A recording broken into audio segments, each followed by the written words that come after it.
Bueno, pues hoy llegamos a la parte más comprometida de estos días porque, bueno, se puede teorizar, pero luego el problema precisamente es dar alternativas. Pero no voy a empezar directamente por eso, sino precisamente intentando engarzar con lo que hemos estado viendo estos días. Como el compañero Miguel me exigió una cita en latín para venir a la charla, os voy a dar mi cita preferida, que veréis que planeará luego durante toda la exposición. Es de la Eneida, de Virgilio, en un momento cumbre, ¿no?, de la obra, y es cuando los troyanos, cuando los griegos fingen retirarse y dejan el caballo de madera hueco donde Ulises se va a colar en las murallas, abandonado en la playa, para que precisamente los troyanos lo introduzcan en la ciudad. Y Laocoonte, el sacerdote, es el único que se opone, porque ve el peligro, ¿no?, de lo que puede pasar, y dice: equo ne credite teucri, quid quidires timeo danaos et dona ferentes. No confiéis en el caballo, troyanos, sea lo que sea, temo a los griegos, aunque vengan ofreciéndonos regalos. Es probablemente la primera cita de la desconfianza en la clase enemiga, y para mí es un principio, no es de Marx, sino de Virgilio, pero me parece un principio a tener en cuenta, y aviso de antemano porque es lo que va a planear sobre todo lo que yo voy a decir hoy, y insisto, es mi cita preferida. Por dar también una cita un poco heterodoxa, yo creo que en la charla de hoy es importante tener presente algo que decía Ortega y Gasset en un prólogo maravilloso que hizo a la edición en castellano de la Filosofía de la Historia de Hegel, donde, entre otras muchas cosas interesantes, que yo tenía muy atravesado a Ortega y Gasset, precisamente hasta que leí esto, dice que no podemos acercarnos a las cosas sin ideas previas, porque las cosas por sí mismas no nos dicen nada si no tenemos un método para interpretarlas. Es más, podrían llevarnos a conclusiones totalmente erróneas derivadas simplemente de la observación. Uno de los ejemplos más clásicos es la ley del plano inclinado, ¿no?, que contradice la ley de la gravedad. Entonces, necesitamos precisamente esas ideas que hemos ido acumulando en las discusiones anteriores, esos conceptos. Hasta cierto punto necesitamos una jerga para entendernos. ¿Qué hace cualquier ciencia? ¿Qué hacen los micólogos, los naturalistas? Pues todo el mundo pues sabe lo que es Sparasis crispa o lo que es Aquila crisaetos, pero sin embargo en cada idioma, en cada sitio, incluso en cada pueblo tendría un nombre diferente. Por lo tanto, la importancia de tener unos conceptos unificados es fundamental, porque además el lenguaje no es neutral, el lenguaje no es algo que no tenga implicaciones también ideológicas, sino que lo tiene en muchos terrenos, incluido sobre todo el terreno de la economía. Y yo creo que esto que hemos visto en las anteriores charlas es nuestra jerga imprescindible para abordar la discusión de hoy. Es decir, sin ley del valor, sin plusvalía, sin beneficio, sin ideas como trabajadores libres, no podemos abordar una discusión de alternativas. Por eso yo creo que hay que tener un desprecio absoluto a quienes alaban la ignorancia, porque no nos lleva a ningún sitio. No hay pruebas de que le haya reportado ningún beneficio a nadie, como decía el propio Marx, la ignorancia. Entonces es imprescindible, para meterse en harina, para meterse en estos temas, saber de qué estamos hablando. Si no, es absurdo. Como digo, el lenguaje no es neutral, los conceptos mucho menos, tienen un fuerte contenido de clase, ¿no? Y eso lo vemos, por ejemplo, ¿no? La mayor parte de la gente piensa, como se ha explicado aquí en días anteriores, que el empresario me paga por mi trabajo. ¿Qué distinto es eso a pensar el empresario me roba parte del producto de mi trabajo?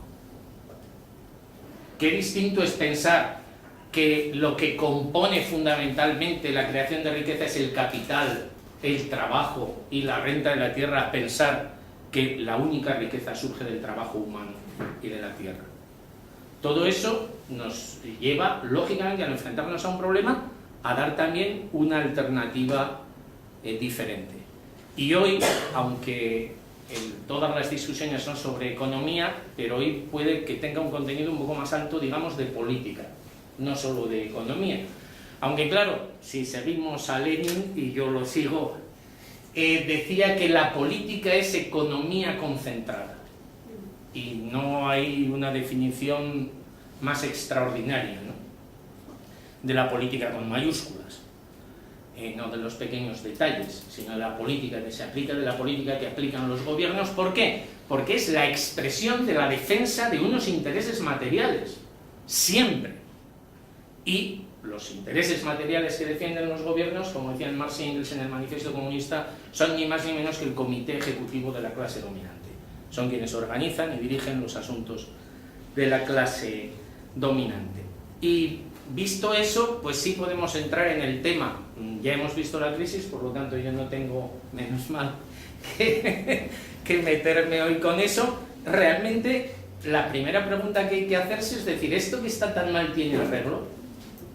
O sea, ¿tiene arreglo dentro del propio sistema? ¿Tiene arreglo el capitalismo? Y yo creo que también esa pregunta en gran medida quedó respondida en los días anteriores, porque podemos concluir que todo lo que nos habían prometido era falso, que el progreso continuado, algunos, por lo menos de mi edad o de ese entorno, os acordaréis perfectamente que nosotros hemos vivido siempre bajo la promesa de la sociedad del ocio.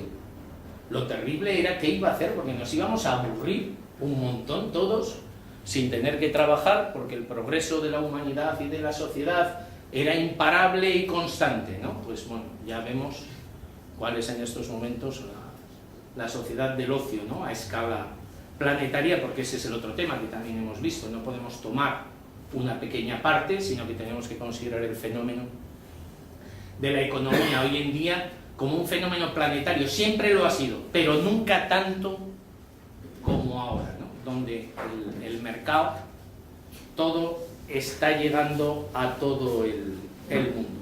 Y lo que veíamos, y a mí me parece importante también, aparte de los temas que he introducido, que teníamos una crisis de sobreproducción. Esto también va a tener consecuencias en lo que vamos a discutir hoy. Para mí ese punto de partida, bueno, ya punto de partida, no, esa conclusión de los anteriores análisis que yo hoy utilizo como un punto de partida, pues tiene enorme trascendencia. Y como veremos, ¿no?, en la discusión, porque realmente el capitalismo está atrapado. Para enfrentarse a esa crisis solo tiene dos alternativas, con una serie de posturas intermedias, evidentemente, como todo, pero de una manera clara son dos alternativas: o una política keynesiana, una política inflacionaria, una política de gasto público, o justo lo contrario, que ahora les ha dado por llamarle neoliberalismo, pero que en esencia es el monetarismo de toda la vida. Una política de restricción del gasto, del recorte del gasto público, del recorte de las conquistas sociales. Y lo interesante también es ver que eso no depende tanto de decisiones voluntarias al margen de la realidad, sino que depende del contexto de la lucha de clases. Porque los gobiernos tienen margen para una u otra política también dependiendo de lo que tienen enfrente, dependiendo de los riesgos a los que se enfrentan. También, a la hora de ver esta situación, pues para mucha gente surge, siempre se ha planteado, la teoría del derrumbe. Entonces, ¿está tan mal el sistema que se cae por sí mismo? Bueno, pues esto bien ha sido una idea propagandística o una exageración cuando se dice una cosa y luego se va amplificando y se acaba simplificando las ideas. Pero realmente nunca Marx planteó que el capitalismo fuese a caerse por sí mismo. Lo planteaban en un término más filosófico, pero que yo creo que es un concepto que no es difícil de entender, que es de necesidad. Es decir, el socialismo es una necesidad histórica. pero de que sea una necesidad histórica, es decir, el único sistema que puede resolver, que puede dar una fase superior de desarrollo a las fuerzas productivas y a la sociedad humana, superando los problemas del capitalismo. Pero una cosa es eso y otra que se vaya a dar por sí mismo, no se va a dar por sí mismo. No puede haber un proceso de paso al socialismo por un cataclismo natural del capitalismo. Pero, sin embargo, eso no nos debe hacer rechazar otra idea que está implícita ahí, que es muy importante, y es que lo que sí exige el socialismo para su desarrollo es que se haya generado primero una base material, un desarrollo de las fuerzas productivas que permita satisfacer las necesidades generales de la sociedad. Entonces, claro, aquí también entramos en varios temas que hemos ido viendo durante estos días, ¿no? Primero, porque hay una cosa importante, bueno, yo lo digo ya de antemano, lo hemos hecho otros días, para discutir, y eso es mejor al final, pero si hay conceptos o cosas que no se entiende, que no me explico bien, pues es mejor profundizar en el momento que seguir dejando un hueco en la exposición, ¿no? Porque, fijaros, hay una cosa que Marx, bueno, porque lo tremendo de Marx es que planteó miles de ideas que no desarrolló. O sea, desarrolló unas cuantas, pero bueno, por ejemplo, el libro de la ideología alemana, que a mí me encanta y que es muy largo, él se cachondeaba, ¿no?, realmente de ese libro, porque lo escribieron él y Engels y decían, lo hemos entregado, me parece que utilizaba la expresión, a la demoledora crítica de los roedores, porque dejaron el manuscrito por ahí sin publicarlo, y era un libro de 700 y pico páginas, o sea que se dice pronto. Pero dice, porque lo hemos escrito para poner nuestras ideas en orden. Entonces, claro, pues es un libro que tiene cierta complejidad, pero donde hay cantidad de ideas. Pero lo mismo pasa con los Grundrisse, con los borradores, ¿no?, que quedaron ahí y que no se publicaron hasta muy tarde. Entonces, bueno, la ideología alemana también hasta 1932 o así, me parece que no hubo una primera publicación. O sea, y realmente ahí también pues podemos encontrar muchas ideas que no desarrollo, pero que son muy interesantes. Y una que yo quería traeros aquí, por traer hoy sí alguna idea interesante también, es cómo al elevarse la productividad del trabajo, digamos que en última instancia es fabricar más en menos tiempo, por lo mismo en menos tiempo, la utilización de disminución del tiempo socialmente necesario para la producción, cuando estábamos hablando de la ley del valor, ¿no? Entonces, cuanto menor sea el tiempo socialmente necesario para producir una cosa, pues lo que va viendo es un cambio de la composición del tiempo de trabajo. Es decir, nos había explicado Jordi, ¿no?, sobre todo, que tenemos un tiempo de trabajo necesario, en el que reproducimos la fuerza de trabajo, es el que va destinado al salario, y un tiempo de trabajo superfluo, que es el que se apropia, por decirlo brevemente, de él, el empresario.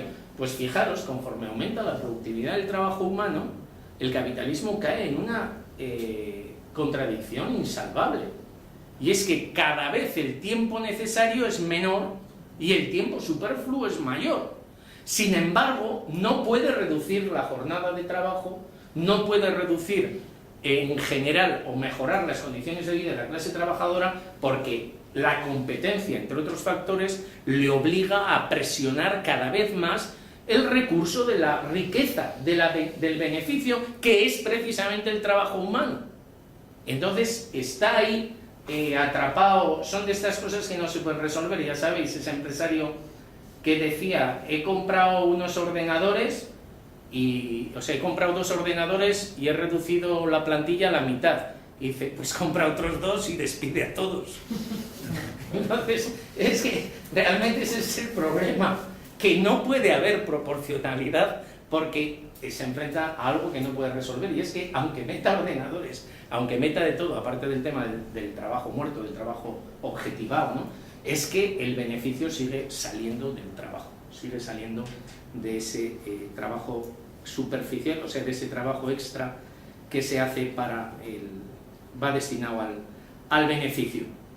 Entonces, esto es un tema que, bueno, tiene mucho fondo. ¿Por qué? Porque ahí también entraríamos en lo de las alternativas, cuando tenemos delante de nuestra experiencias que no podemos ignorar, ¿no? Sobre todo la URSS, el este de Europa y China. Y yo, al margen del tema político, que también es muy interesante, pero considero que han demostrado por lo menos dos cosas. Una, que la sustitución de la libre competencia es algo muy difícil, que no se puede hacer de una forma centralizada, sino que exigirá otros mecanismos, que es lo que también tenemos que ver, que para mí son el control democrático de la producción, pero también demostró sobre todo un hecho objetivo, y es que no pudieron sobrevivir porque no elevaron la productividad del trabajo por encima de la del capitalismo, sino que tanto la URSS como ahora China, que tiene que recurrir a medidas de mercado, su sistema económico se estancó, mientras en Japón, en Estados Unidos, la productividad del trabajo seguía creciendo. Mientras que en la primera época, la productividad del trabajo en la URSS creció mucho más a prisa que en cualquiera de los países capitalistas. Pero evidentemente hay un momento en que se produce un tapón, ¿no? Por decirlo así. Pero bueno, dejando eso para luego, nosotros nos enfrentamos pues a un sistema y seguimos teniendo esas dos opciones: lo reformamos o lo cambiamos, y si lo cambiamos, ¿qué planteamos para cambiarlo, ¿no?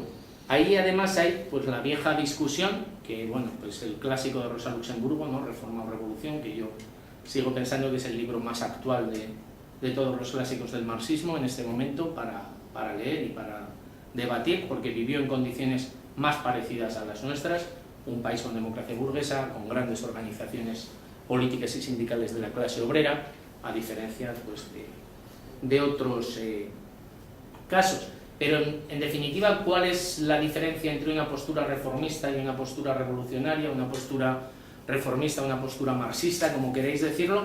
Pues fundamentalmente es no en que vayamos a plantear distintas medidas en un primer momento, por eso lo digo también para ir discutiendo, sino que unos van a plantear esas medidas con intención de suavizar la explotación y hacer soportable la vida bajo este sistema, y otros las vamos a plantear con el objetivo de agudizar las contradicciones de ese sistema y mostrar cómo no puede resolver los problemas y es necesario dar un paso más allá y superarlo. Por eso creo que una de las trampas en las que ha caído la izquierda últimamente, y aquí ya entramos de lleno en las alternativas, es la idea de un nuevo modelo productivo económico dentro del sistema capitalista. Yo cada vez que oigo nuevo me pongo a temblar, y esta vez creo que con razón. Esto es como lo de la nueva izquierda, ¿no? Que era más vieja que la pana que llevo yo. O sea, es que normalmente dicen nueva teoría, en fin, a temblar. Y el nuevo modelo productivo, alguien me lo podrá explicar si no, pero yo todo lo que he oído, leído, visto y debatido no es ni más ni menos que un intento de recuperar el modelo de los años 60 en Alemania. Es decir, modernización de la industria, mayor competencia, o sea, mayor competitividad de la industria y cogestión en la participación empresarial y aumento del gasto público. Es decir, no es nada nuevo. En todo caso, debería llamarse recuperación del modelo productivo de posguerra. Pero bueno, luego lo dejo más para la discusión, pero yo adelanto que efectivamente mi idea es que el modelo de posguerra fue una excepción histórica y geográfica, una pequeña parte del mundo durante un periodo muy peculiar de la historia, pero no es lo normal, ni es, desde mi punto de vista, no es repetible, o sea, no hay vuelta a ese modelo. Fijaros simplemente una cosa, ¿no? Cuando se habla de las posibilidades de, a través de estas reformas, estos acuerdos, introducir cambios sustanciales en la vida de la clase trabajadora, pues el ejemplo de la jornada laboral, que es evidentemente consecuencia de la lucha, porque claro, cuantas menos horas trabajas, más estás reduciendo el margen de beneficio del empresario, ¿no? Se defiende la jornada de 8 horas, se defiende oficialmente desde el Congreso Obrero de Ginebra en 1866, que no es la primera vez que se planteó, pero ahí ya se planteó oficialmente su defensa. Aún no se ha conseguido. No se ha conseguido. Pero ni siquiera aquí. Es que al revés, donde se había conseguido nos la están arrebatando.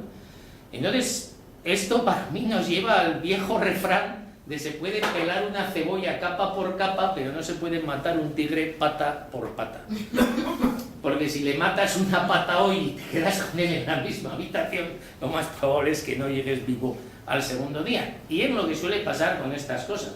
Pues que si les das oportunidad de recuperarse y volver a plantear las cosas, lo hacen. Y bueno, pues este tema, como otros, se pueden ver, ¿no? Por eso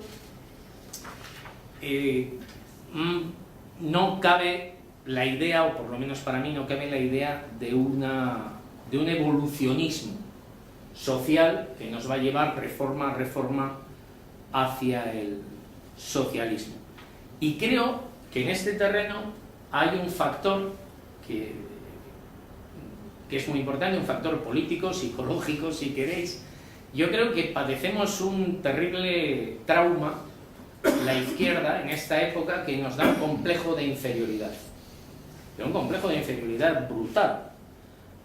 Es decir, tenemos ministras que dicen que la Virgen va a resolver el paro, ¿no?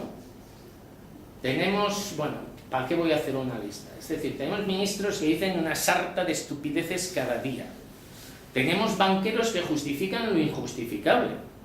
O sea, que justifican que un tipo gane 11 millones de euros al año. Y no tenemos a nadie que diga que lo más racional es tener un sistema que planifique los recursos económicos. Es que no hay nadie. No, a instancias políticas, la dirección de qué partido está planteando estos 200 señores que dominan la economía, las empresas del IBEX 35. Si es que yo me conformo con eso. Yo me conformo con el IBEX 35, para empezar. Y el sistema financiero. Pero ¿a cuánta gente, yo no he hecho el cálculo, pero ¿a cuánta gente puede afectar la expropiación del conjunto del sistema financiero? Digo, de los grandes accionistas, porque los pequeños podríamos garantizar, como la ley actual, hasta 100.000 euros garantiza, en teoría, la ley actual, nosotros podríamos hacer lo mismo. ¿Cuántos inversores por encima de 100.000 euros hay en el sistema financiero? ¿Y a cuántos también implica el IBEX 35? Y eso está en un lado de la balanza, y en el otro lado de la balanza están 6 millones de parados, y eso hablando del Estado español, ¿no? Los desahucios, la situación general que hay en la sociedad. Sin embargo, algo tan racional, por ejemplo, cuando se ha planteado el debate del Estado de la Nación, nadie planteó la idea de decir la alternativa es el socialismo, la alternativa es un sistema planificado. Todas las ideas eran reforma fiscal progresiva, o que paguen más los que más tienen. Bueno, que eso lo puede decir cualquiera, porque luego hay que concretarlo, que está mucho mejor que lo otro, o sea que no me cabe ninguna duda. Pero yo creo, por lo menos, que sí que hay una idea de respetar lo que hay, que nos acostumbramos a las ideas dominantes en la sociedad, aceptamos como buenos unos valores, no digo con eso lo de ir a lo de la Virgen de, no me acuerdo cuál era, la que mencionó el Rocío. La Fátima Báñez fue, ¿no? Entonces, bueno, pues no digo que hagamos eso, pero sí se acepta, ¿no? Vamos por la acera siempre por la acera, cruzando el semáforo en verde. Te van imponiendo unas normas y unas de esas normas son necesarias y otras no. Otras son para que aceptes lo que hay en la sociedad. Es lo que decía a mí, el otro día me parece que hablábamos de él, ¿no? Gordon Childe, que es era un arqueólogo marxista fantástico, y tiene un par de libros, El origen de las civilizaciones y qué sucedió en la historia. El de qué sucedió en la historia es genial, entre otras cosas cuando aborda esta cuestión, ¿no? Y dice, si en una sociedad hay unas ideas generalmente aceptadas, nadie es capaz de oponerse.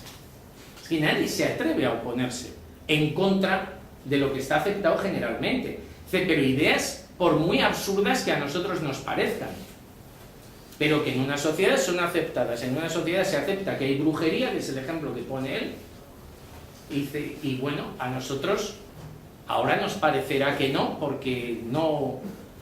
y defendemos que hay gérmenes que son los que provocan las enfermedades que se atribuyan a las brujas, pero la mayor parte de nosotros no hemos visto gérmenes, y si se puede decir que hay científicos que lo han visto, también en la Edad Media y en África ha habido un montón de gente que ha visto brujas y que tenía pruebas clarísimas de que existían.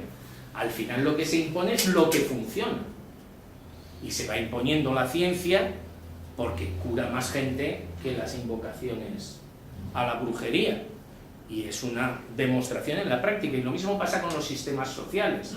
Pero ¿cuál es la tremenda diferencia entre el capitalismo y el socialismo para que no pueda darse este proceso, que sería un proceso natural en la sociedad?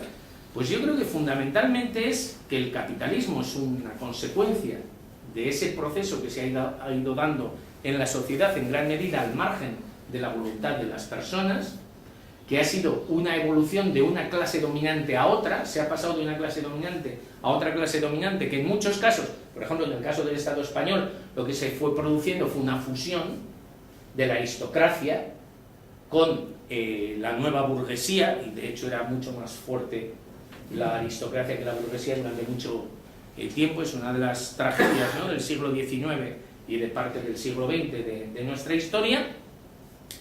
Sin embargo, el cambio del capitalismo al socialismo exige una intervención, pero una intervención racional y además masiva para transformar la sociedad.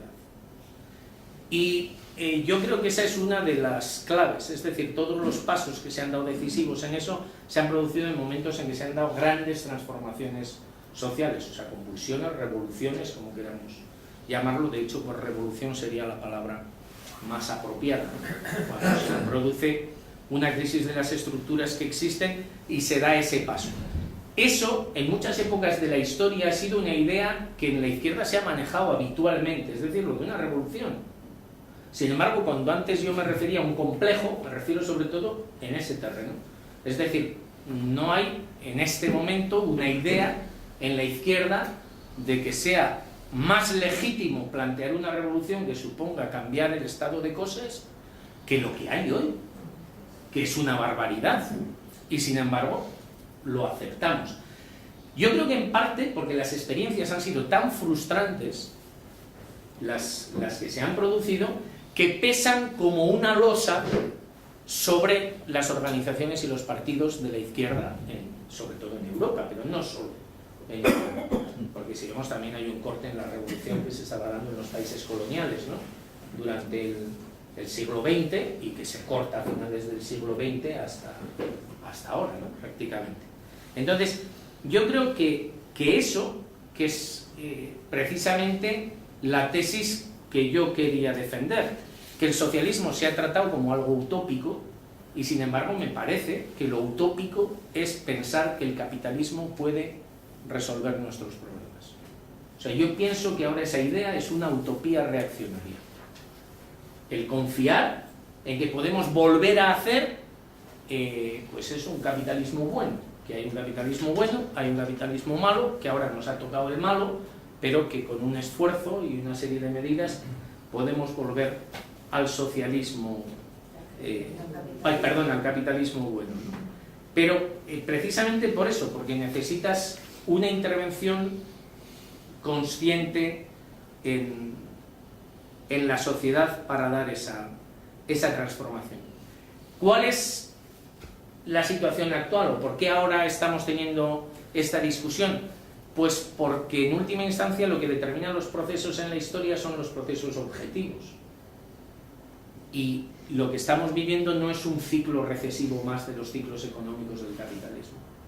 Estamos viviendo una crisis de una amplitud y de una profundidad muy grande. Lo que estamos viviendo realmente es un cambio de periodo histórico.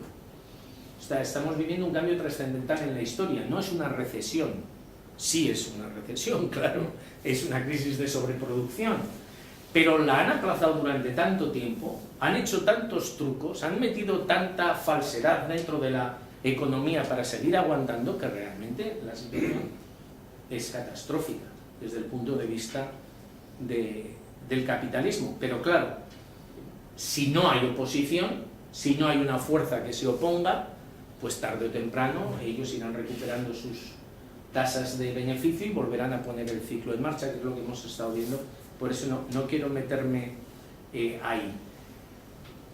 Pero precisamente en esta situación que tenemos, a mí me parece que es la oportunidad histórica más grande que hemos tenido de explicar que este sistema no funciona. O sea, yo creo que cuando hay que explicar que este sistema no funciona y que nosotros tenemos una alternativa basada en la planificación racional de las fuerzas productivas y en la compatibilidad con la naturaleza, pues es ahora. Porque si no, yo por lo menos si no entiendo cuándo.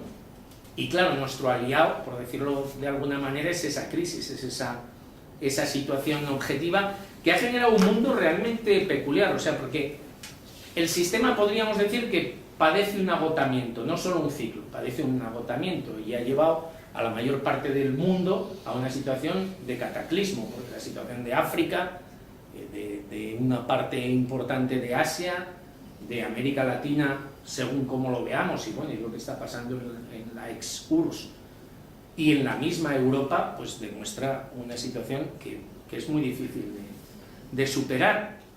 Y esto, claro, se ha dado después del hundimiento y la vuelta al capitalismo en la URSS y el proceso de vuelta al capitalismo en China.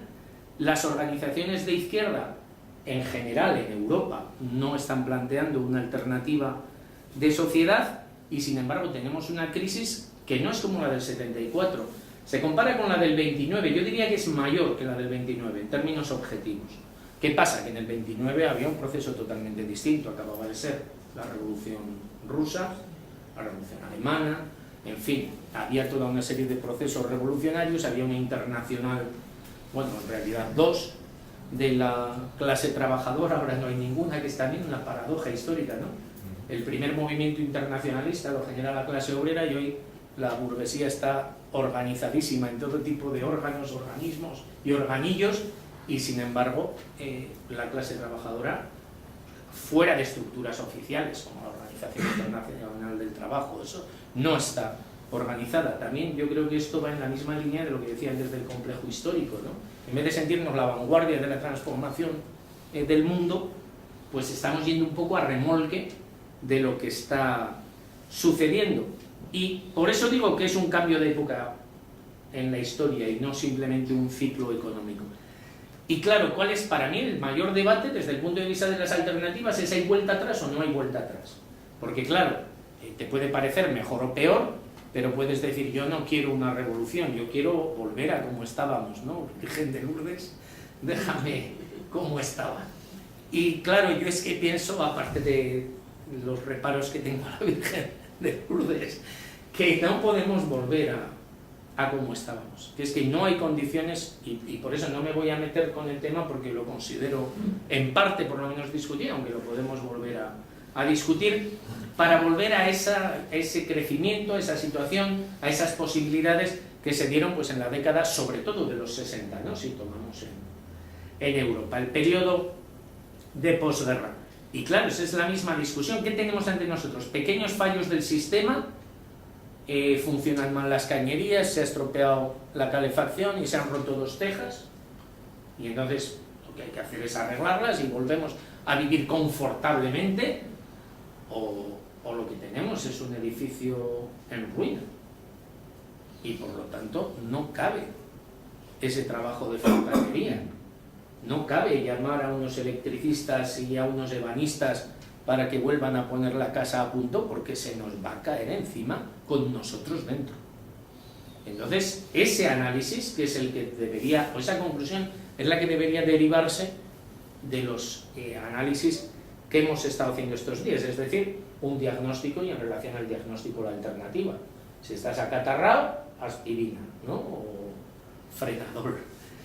Pero, claro, si es un cáncer de pulmón, pues el frenador, francamente, va a hacer poquito, pero poquito. Entonces, esa es, en política, en economía, tendremos que funcionar exactamente igual, si queremos tener un criterio científico para reaccionar a esto.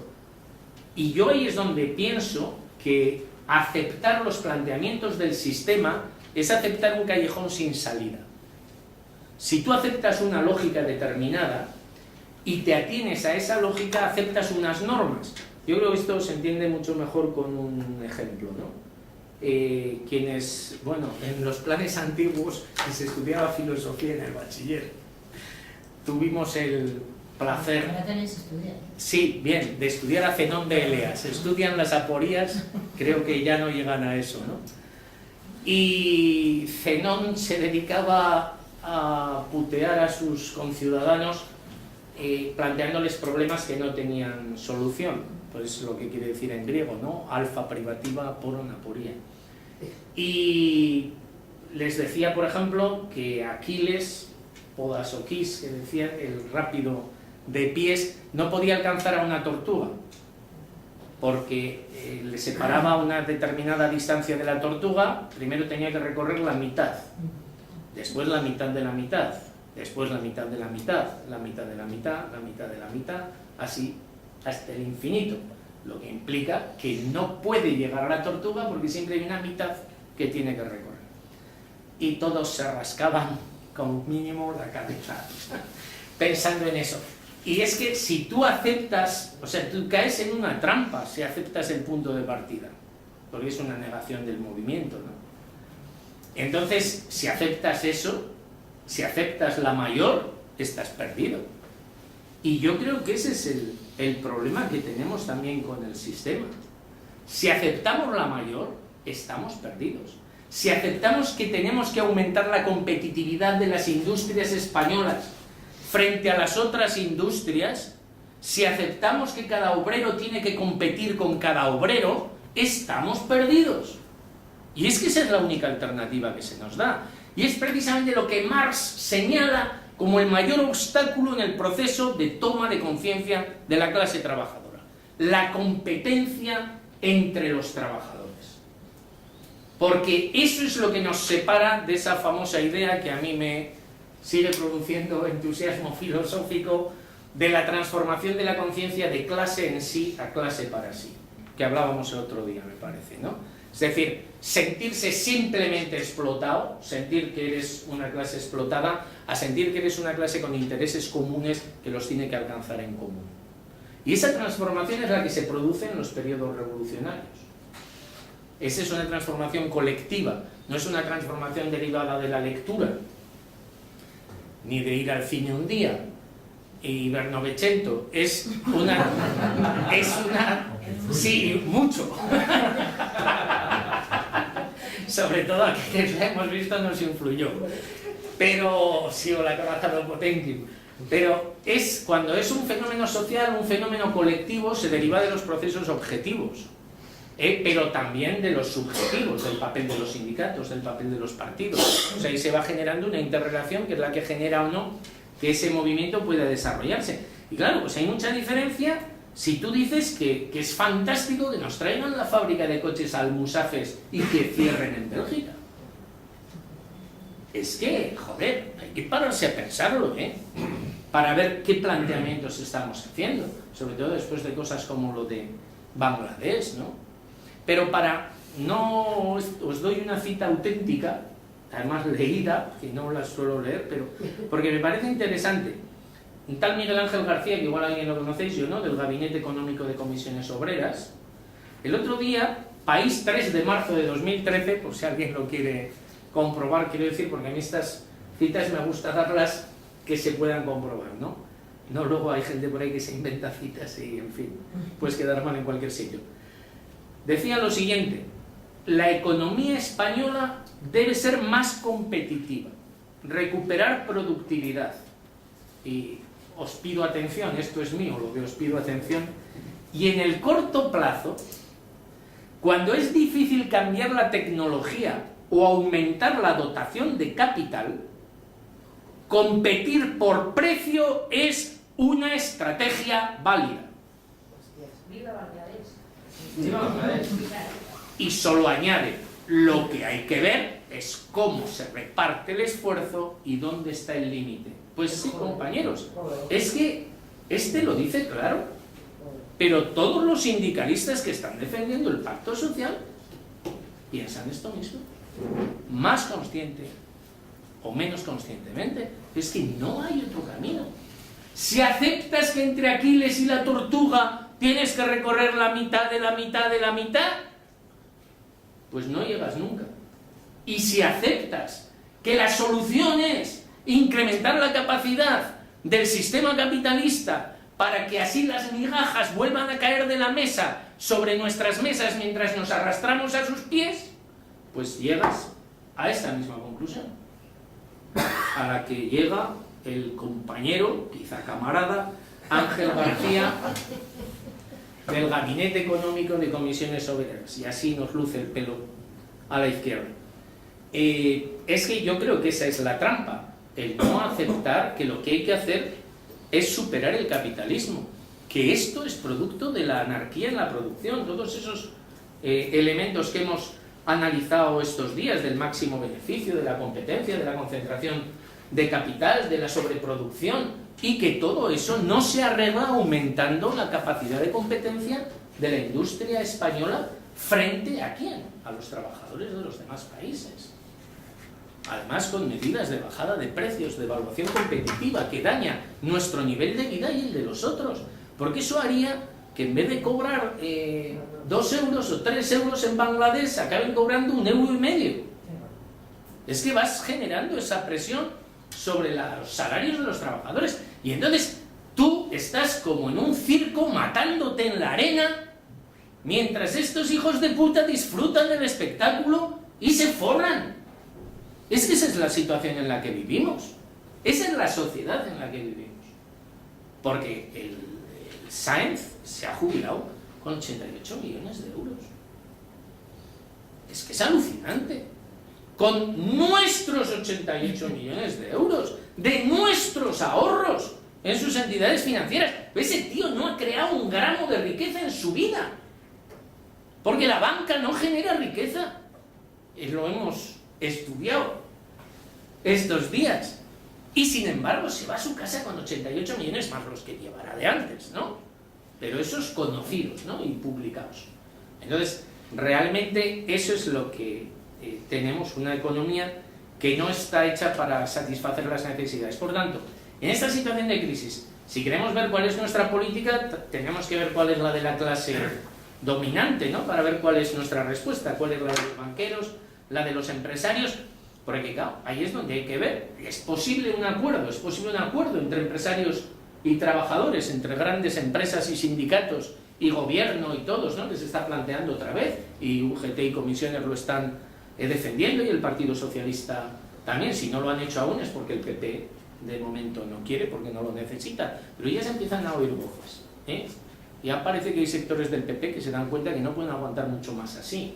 Bueno, ya ven, no hay más que leer las encuestas electorales para darse cuenta de que se están llevando ellos toda la parte. Entonces, cada vez hay más voces dentro del Partido Popular partidarias de repartir la responsabilidad. ¿Es posible ese acuerdo?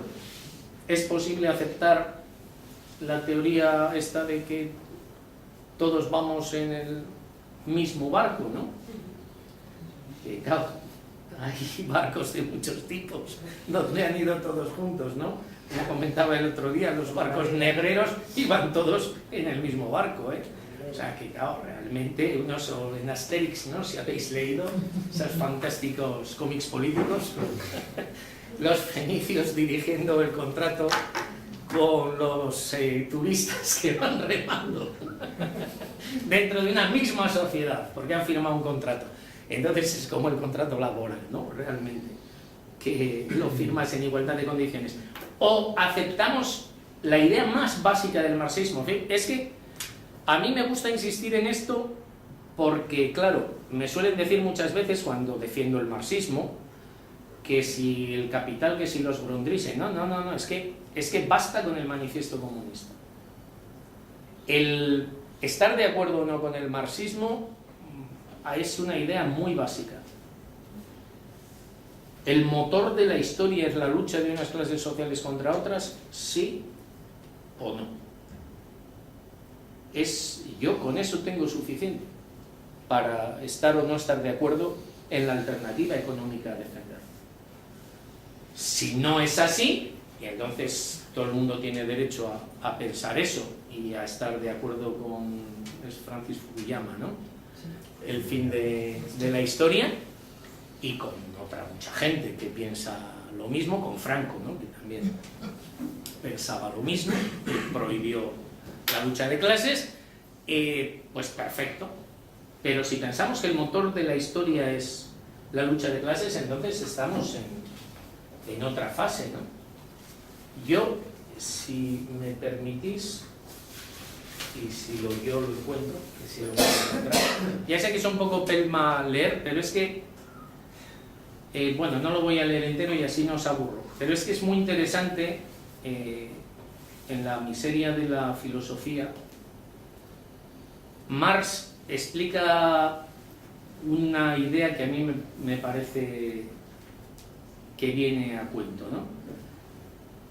Dice literalmente: es el lado malo el que da nacimiento al movimiento, el que hace la historia provocando la lucha. Y entonces explica cómo si en la Edad Media una serie de gente hubiera decidido, atraídos por las hazañas de caballería y lo bucólico de las relaciones feudales, haber suavizado los grandes defectos del sistema feudal, acoplarse al sistema feudal, pues lo que hubieran hecho es estrangular a la burguesía naciente, que se desarrolló precisamente por las contradicciones del sistema feudal, y termina diciendo: se habrían propuesto el problema absurdo de borrar la historia. Realmente el problema que se están proponiendo muchos de nuestros dirigentes hoy en día es borrar la historia. Es que este sistema estaba llamado a acabar ya, a haber acabado hace tiempo, y su prolongación está esquilmando la base de la riqueza sobre la que pueda sentarse la civilización humana. Ese es el problema planteado realmente. Si no hay, vamos, si es que hasta viendo la tele, no hace falta ser un sabio, hay noticias suficientes para ver cómo se está destruyendo el planeta. Cómo están cada día, ¿qué hacen? Apretar más sobre los dos resortes que les proporcionan riqueza: el trabajo humano y los recursos naturales. Y no hay más, es que no hay más.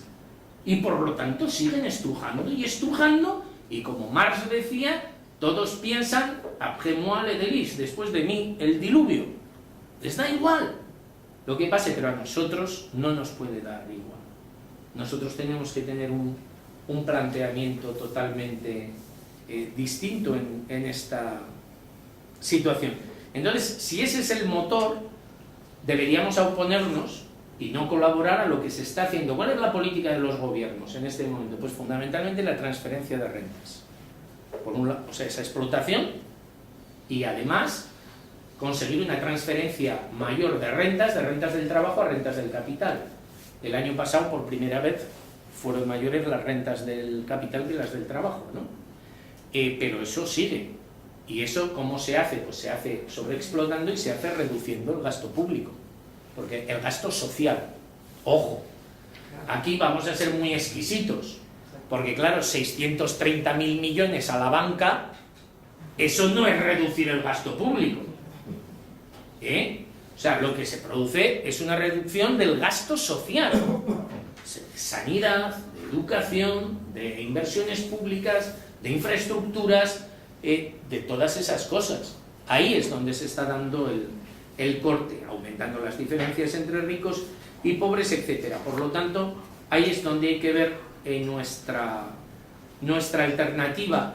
Y yo creo que ahí nuestra alternativa no caben parches, pero no es que no quepan parches porque no podemos plantear alternativas concretas. Ojo.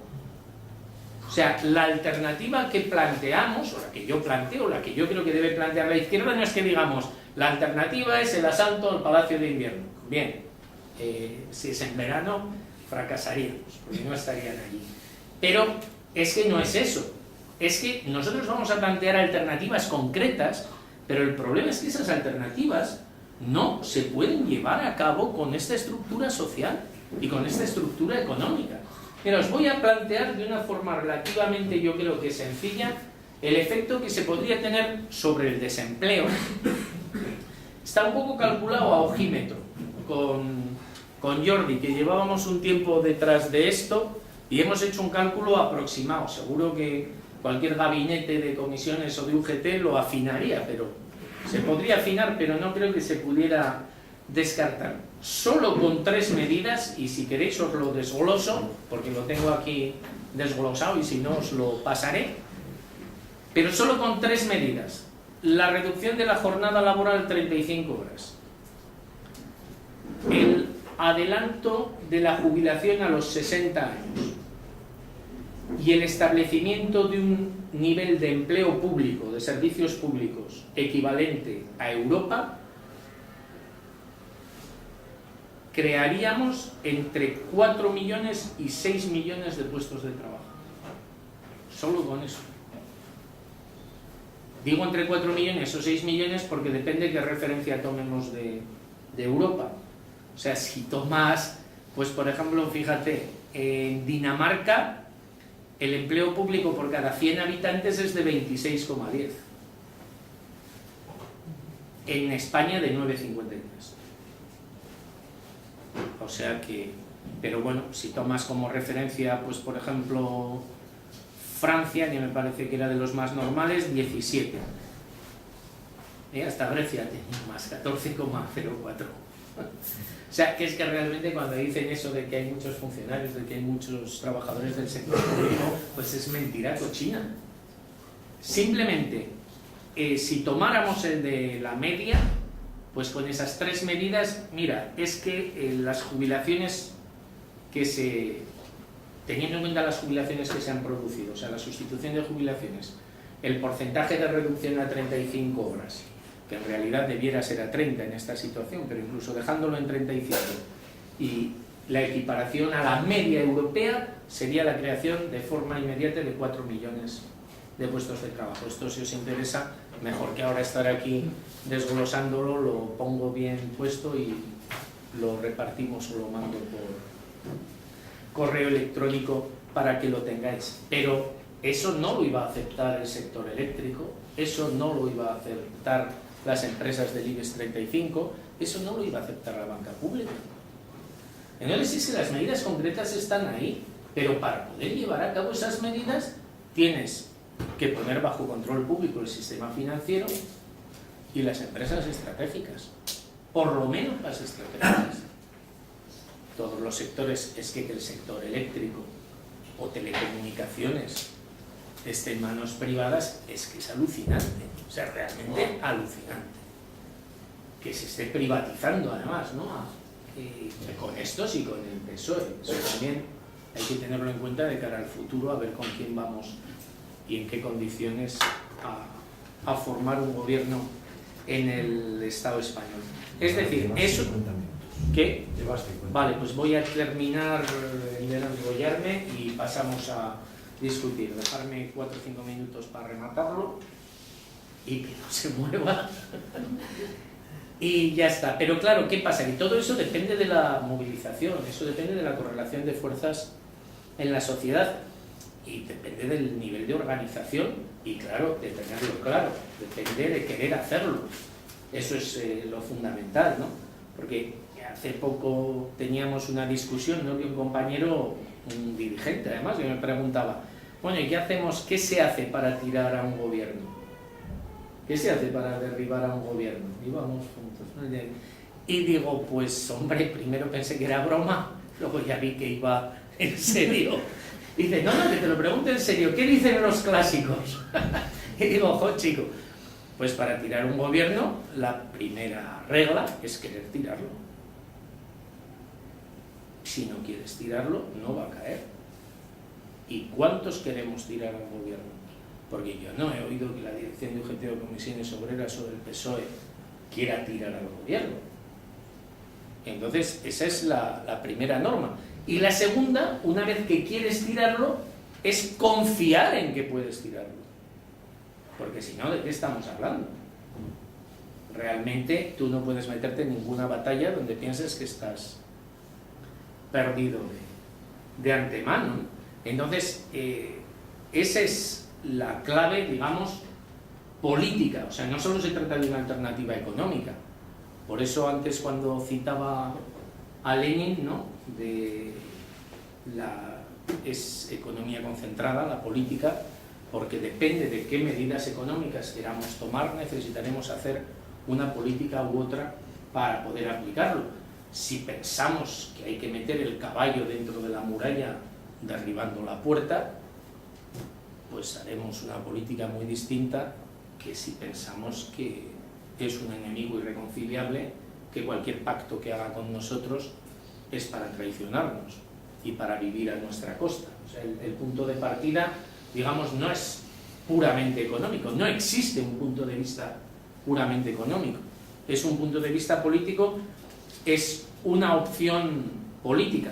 Por eso la tarea de derribar al gobierno de Lenda es Cartago, ¿no?, como decíamos, aquel día hay que destruir Cartago, es realmente la tarea fundamental. ¿Por qué?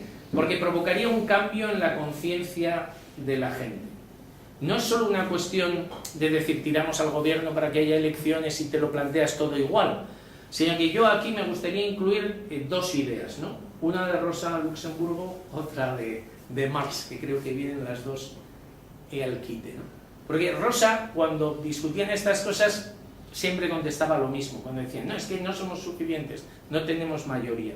Decía, no hay que esperar a tener mayoría para actuar, hay que conquistar la mayoría en la acción. Es absolutamente dialéctico eso, porque ahí es donde se produce una transformación de la organización y de la conciencia de la gente. Y además, porque son precisamente esos movimientos, son esos movimientos revolucionarios, son esos movimientos que implican a una gran parte de la sociedad los que producen las mayores transformaciones en la conciencia. Hay una cita que espero que para muchos de vosotros, si no para todos, sea novedosa e entusiasma, de la ideología alemana, ¿no?, de Marx y Engels. Cuando habla de la necesidad de la revolución, y fijaros que ahí estaban poco pulidas todavía sus ideas, y sin embargo para mí da una de las ideas más importantes de todo Marx, ¿no?, acerca de los procesos revolucionarios. Casi prefiero leerosla y si hace falta luego explicarla, pero dice que para engendrar en la masa esa conciencia comunista es necesaria una transformación en masa de los hombres, que solo podrá conseguirse mediante un movimiento práctico, mediante una revolución, y que por consiguiente, y aquí es donde concentra la idea, la revolución no es solo necesaria porque la clase dominante no puede ser derrocada de otro modo, y para mí lo más interesante, ¿no?, de esta idea de Marx viene después, aquí, sino también porque únicamente por medio de una revolución logrará la clase que derriba salir del cieno en que se hunde y volverse capaz de fundar la sociedad sobre nuevas bases. Creo que es una de las ideas menos estudiadas y más interesantes de Marx. Es la propia clase trabajadora la que tiene que sacudirse el barro, el cieno, la mierda que le cubre en esta sociedad mediante un movimiento que genera esas aspiraciones, esas ideas de nueva sociedad, esos lazos de solidaridad que solo se producen en un movimiento consciente de las masas. Y eso es la diferencia entre pensar que la política es algo que se hace con un voto cada 4 años y que unos señores lo tienen que hacer por nosotros en un parlamento, o pensar que todo, incluida la política económica alternativa a la crisis, depende de que seamos capaces de desarrollarlo en la práctica, de cambiar la psicología, de fijar un horizonte que sea el horizonte no de volver a ganar un poquito y volver a estar un poquito mejor, sino que sea el horizonte de una transformación social completa. Y ya, ¿qué podemos hablar?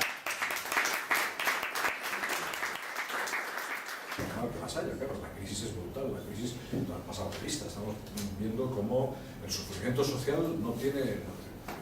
Sales de casa y te encuentras con tu vecino, brutal, toda la gente afectada. Sin embargo, la izquierda no se atreve, es que Por eso digo que está todo muy abierto. Ahora mismo el documento político que se aprobó en el último documento político de economía yo creo que es interesante, porque yo creo que sí entra en esa dinámica. Es decir, se atreve a entrar en cosas que hasta ahora quedaban un poco abiertas. Es decir, a mí lo que me preocupa de todas formas es volver una vez que decimos, vamos a empujar, vamos a movilizarnos, está muy claro que tenemos que hacer todas esas cosas que pero nos encontramos con los problemas. Mañana o el viernes parece que está aquí el dirigente en Syriza, y Syriza mismo hay un proceso abierto ahora relacionado con este problema, el problema del euro. ¿Qué hacer? ¿Cómo nos enfrentamos a eso? Porque realmente no sabemos cómo responder a eso, ¿no? Es salir, no salir, quién nos va. Ese es un tema que yo quería comentar. Vale, Roberto.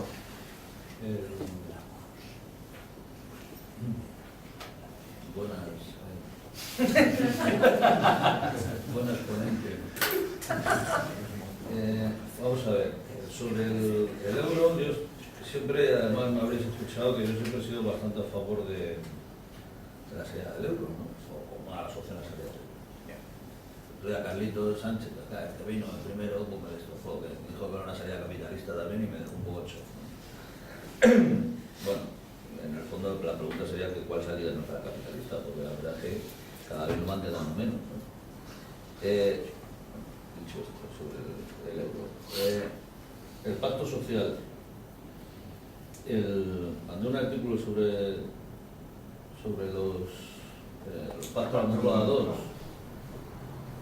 Yo es que creo que eran negociaciones, ¿no? No sé, está claro que los partidos se juegan cuando hay dos contendientes, ahora solo hay uno, ¿no? Y entonces van ganando, ¿no? Entonces los que piden hacer el pacto lo van perdiendo. Entonces yo no veo de ninguna manera que los sindicatos y la izquierda pidan el pacto, pues esto resulta de cachondeo, ¿no? Tenían que pedir el pacto ellos, ¿no? Al estar acorralados, ¿no? Y yo creo que por eso no se va a firmar. Además no veo la situación de control, ¿no? En comparación con la transición, de control de precios, por ejemplo, de salarios, que vas a bajar los salarios con la alta inflación, el pacto democrático.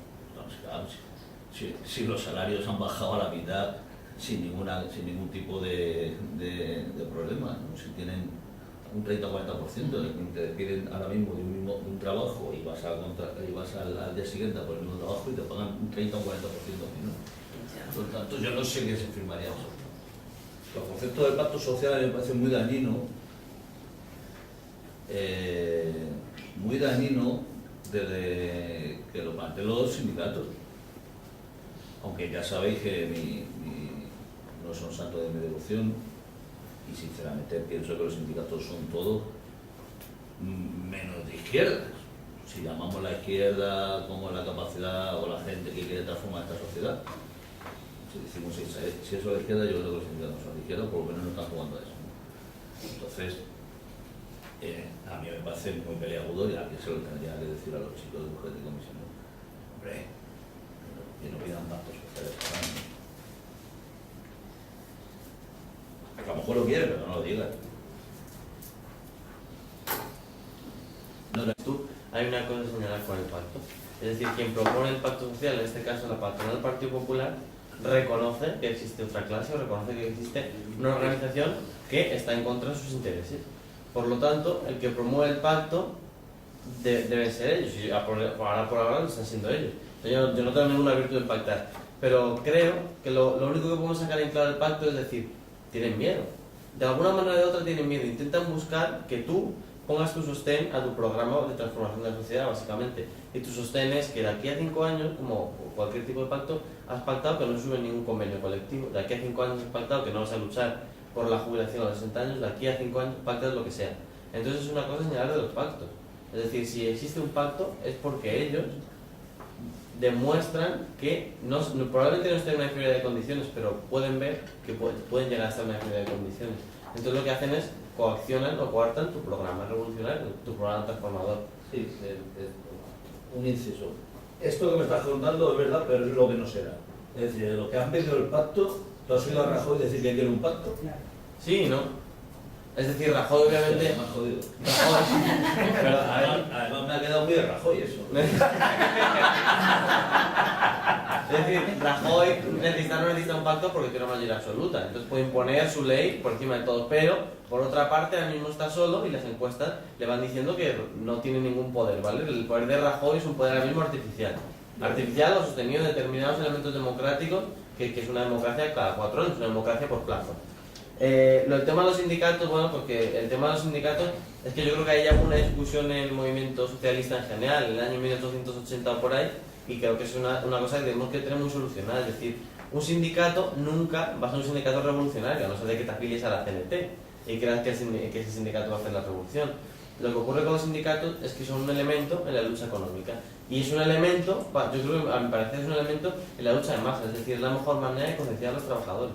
Si tú consigues hacer ver a una persona que cada vez le trabaja en el salario está íntimamente ligado con las crisis del capitalismo, con las contradicciones que se acentúan, ahí es donde tienes ganado el apoyo de las masas trabajadoras.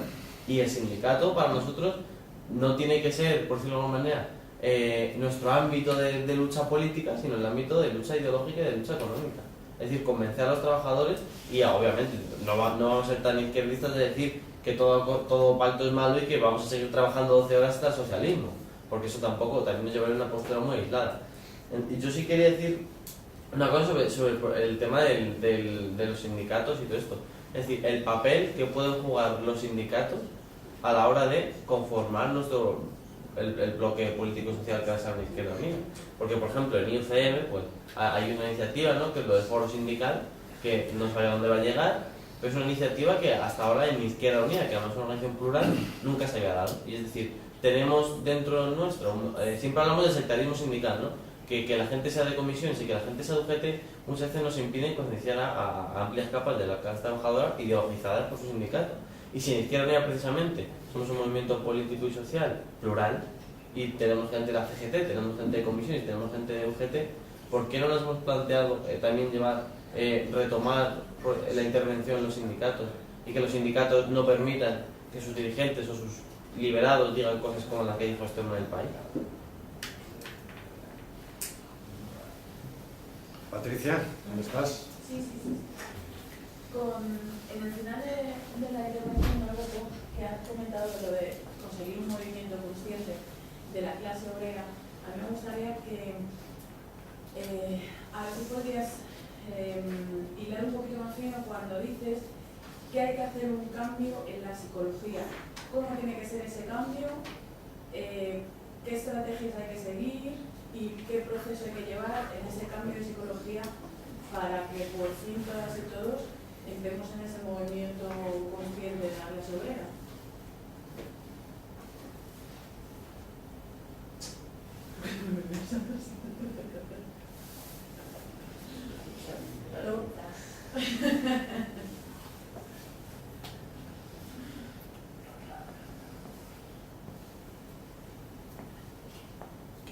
¿Quieres contestar algo? Sí. ¿O seguimos dando Si palabras? queréis, O... brevemente y retomamos. Pues brevemente. Vamos a ver. Jesús, aquí había uno que te estaba pidiendo la palabra. Sí, no voy a hablar. La primera cosa es más sobre el periódico histórico que vivimos y que hay más y más economistas y periodistas ansiamente neoliberales que luego se vuelven más socialdemócratas o neo-keynesianistas o neo-keynesianistas ecologistas, pero que quedan dentro del sistema, pero probablemente que ven que se han planteado en su análisis, en su obsesión neoliberal de los últimos años, y incluyendo Fukuyama está incluyendo en eso porque en un artículo hace algunos meses dijo que se equivocó. Sí, para mí es más que una anécdota, pero es interesante. Y luego sobre el euro, sí, para mí, bueno, es una cuestión muy complicada, pero no es la cuestión fundamental, creo. Bueno, no es si salimos del euro o no, es cómo lo hacemos y cómo cómo acercamos a esta cuestión para empezar un proceso revolucionario y realmente cambiar la sociedad. Es que si vuelves al drachmen o a las pesetas, pues si no, el hecho mismo de retirarse de la zona euro no va a cambiar nada, y el primer paso es poder controlar el sistema bancario y que el capital de los más ricos no se va como lo que se ha producido en Chipre, que la gente de la isla no podían sacar dinero, solo 50 euros al día, pero sus oficinas internacionales de Londres y de Moscú estaban abiertos. Sí, y eso sí, hay un plan de la izquierda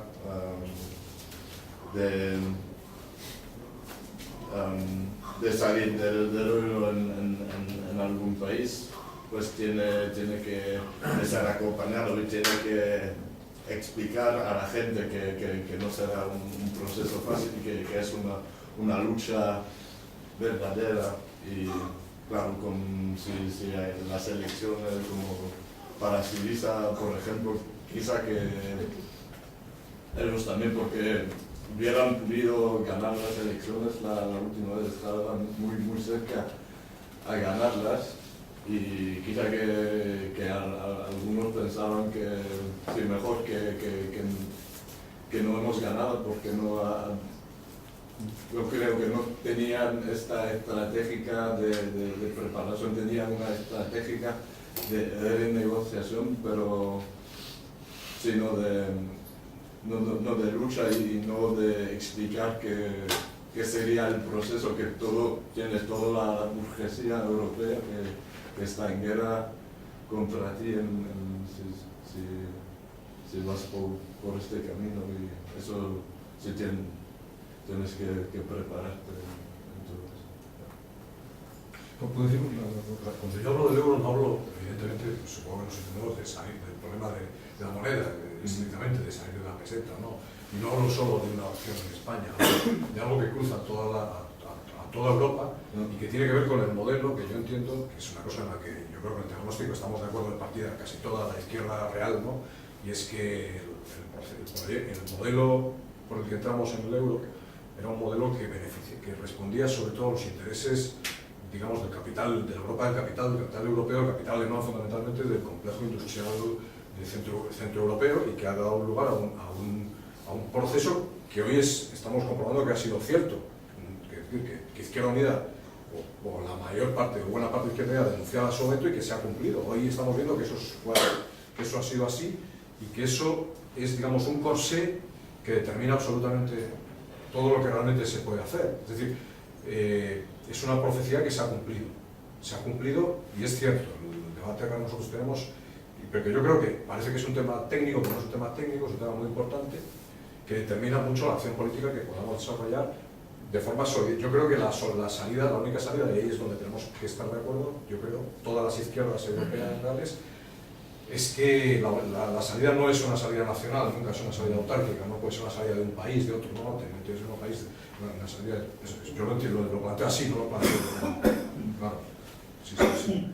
Bueno, perdona, una pequeña... No vais a entrar en debate los dos. Empiezo respondiendo a algunas cosas. Vamos a ver, una cuña publicitaria. Acabamos de publicar un artículo, Carlos Sánchez, Jordi Escuer y yo, sobre este tema. No sé si salió antes de ayer o así, en Rebelión. Sí. más allá de una moneda. Titula. Creo que ya el título da una indicación de por dónde va el tema. Es un artículo largo, os advierto. Pues no sé. Pequeño documento. Sí, es prácticamente un documento, porque lo hemos presentado en Izquierda Unida, hay un debate en Izquierda Unida el día 22 de junio, San Juan, por cierto, en fin. Y bueno, espero participar, y entonces hemos presentado el documento dentro de Izquierda Unida, pero también pues nos parecía interesante darlo a conocer, y lo hemos publicado como artículo los tres. El trabajo pesado, fundamental, fue de Jordi, pero pues fue una colaboración entre los tres para elaborarlo y plantear. Son 13 páginas o así en folios, o sea que es un artículo largo. Y bueno, por eso decía lo de la publicidad, podéis entrar en Rebelión y leerlo, pero el resumen de la postura es que el tema fundamental es la política a realizar. Es decir, que el euro, al fin y al cabo, es un instrumento más de un modelo de construcción de Europa. Y que entonces lo que nosotros rechazamos es ese modelo de construcción de Europa. Pero que defender la salida del euro serviría, o desde nuestro punto de vista, podría generar una cierta confusión, es decir, la salida del euro va a tener efectos tremendos en la economía, si cualquier país se sale. Si nosotros hemos defendido la salida del euro, la gente nos podría culpar a nosotros. Simplemente por una cuestión táctica, aunque pensásemos que el euro es un desastre, es que si tú practicas una política que no quepa en el euro, te van a echar. Pero la psicología de la gente, frente a un gobierno que es expulsado del euro, es totalmente distinta a la de un gobierno que se sale del euro y lleva al país al desastre.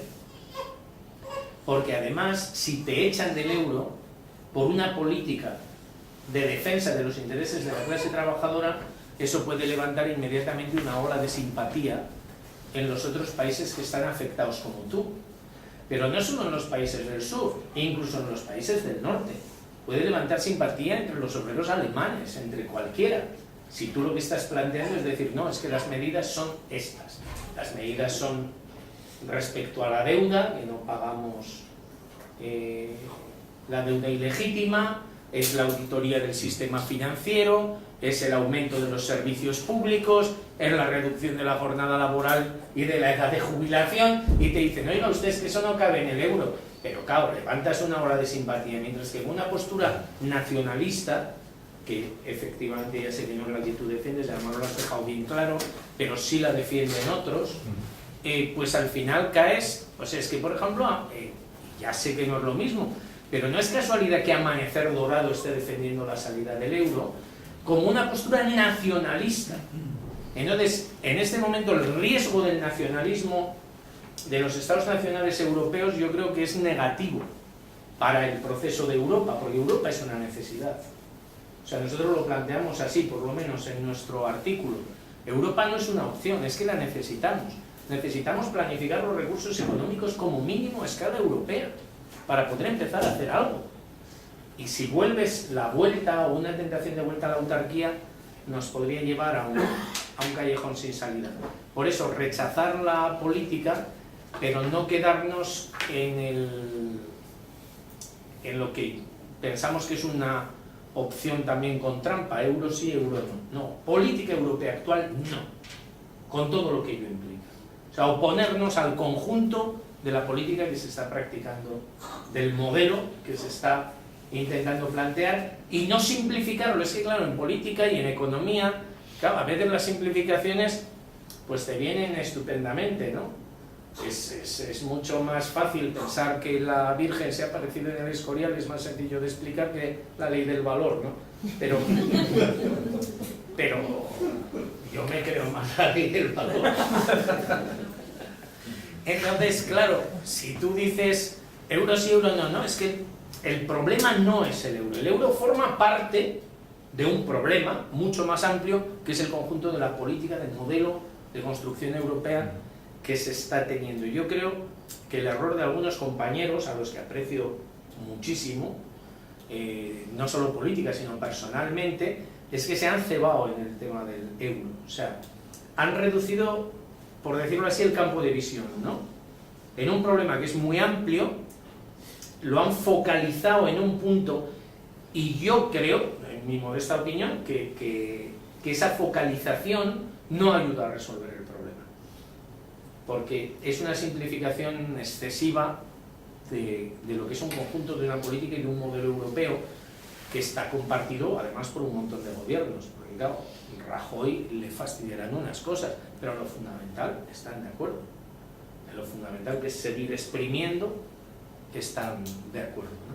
Pero yo creo que eso merecería que yo no lo rechazo, pero que merecería, y podemos volver en un segundo turno sobre el tema, ¿no?, una discusión específica sobre el asunto del euro. El tema del pacto social, que está unido al de los sindicatos, sí me gustaría decir algo. Bueno, pues estoy de acuerdo con Miguel en una parte, en otra no del todo. Es en lo de la perspectiva, me parece muy acertado. Realmente ese es el problema. Empieza a haber un sector de la burguesía que le da miedo un estallido social. No lo que se está dando ahora, sino lo que puede pasar. Y ellos saben, los más inteligentes, saben perfectamente que los sindicatos juegan un papel determinante en la canalización de las aspiraciones, las protestas y las reformas. Si generan una situación en que los sindicatos no juegan ningún papel, la posibilidad de un estallido social incontrolado es mucho mayor, mucho mayor. Y algunos se dan cuenta de eso. A ver, Rubalcaba, ¿por qué quiere un pacto social? Pues por la misma razón. Aparte de por volver a jugar un papel, pues porque también están preocupados de lo que puede pasar en una sociedad donde lo que importa son las plazas, los movimientos sociales e Izquierda Unida. Ojo, porque ya sabéis, en las últimas semanas han pedido entrevistarse con la dirección de Izquierda Unida 3 embajadas europeas, ¿no? Esto no había pasado en la vida. ¿Para qué lo hacen? ¿Para tomar café y ver la hora? Para empezar a presionarnos, porque les preocupa. Ellos también ven las encuestas y quieren asegurarse de que si Izquierda Unida llega al gobierno lleve a mansada. Entonces, para eso también hay que dar cauces. Y el pacto social limitaría también el terreno de Izquierda Unida. Es más, nos pondría en un brete. Formalmente estamos en contra. Y a mí me parece un gran avance. En el documento del último federal de este sábado pasado se vuelve a decir: la salida no es un pacto de Estado ni un pacto social sobre el tema del empleo, sino llevar a cabo una serie de medidas, imponer una serie de políticas, ¿no? Porque no hay base para ese pacto social, y es verdad. Y tiene razón Roberto en lo que dice. Si el pacto social no se ha hecho es porque ellos van ganando, porque no lo ven. Pero hay gente que ve más allá. Y sí ha empezado a haber declaraciones de algunos sectores de la patronal y de algunos sectores del PP diciendo que puede ser el momento de algún cambio en la política y de un pacto social. El plan de empleo juvenil que están planteando, abrir un...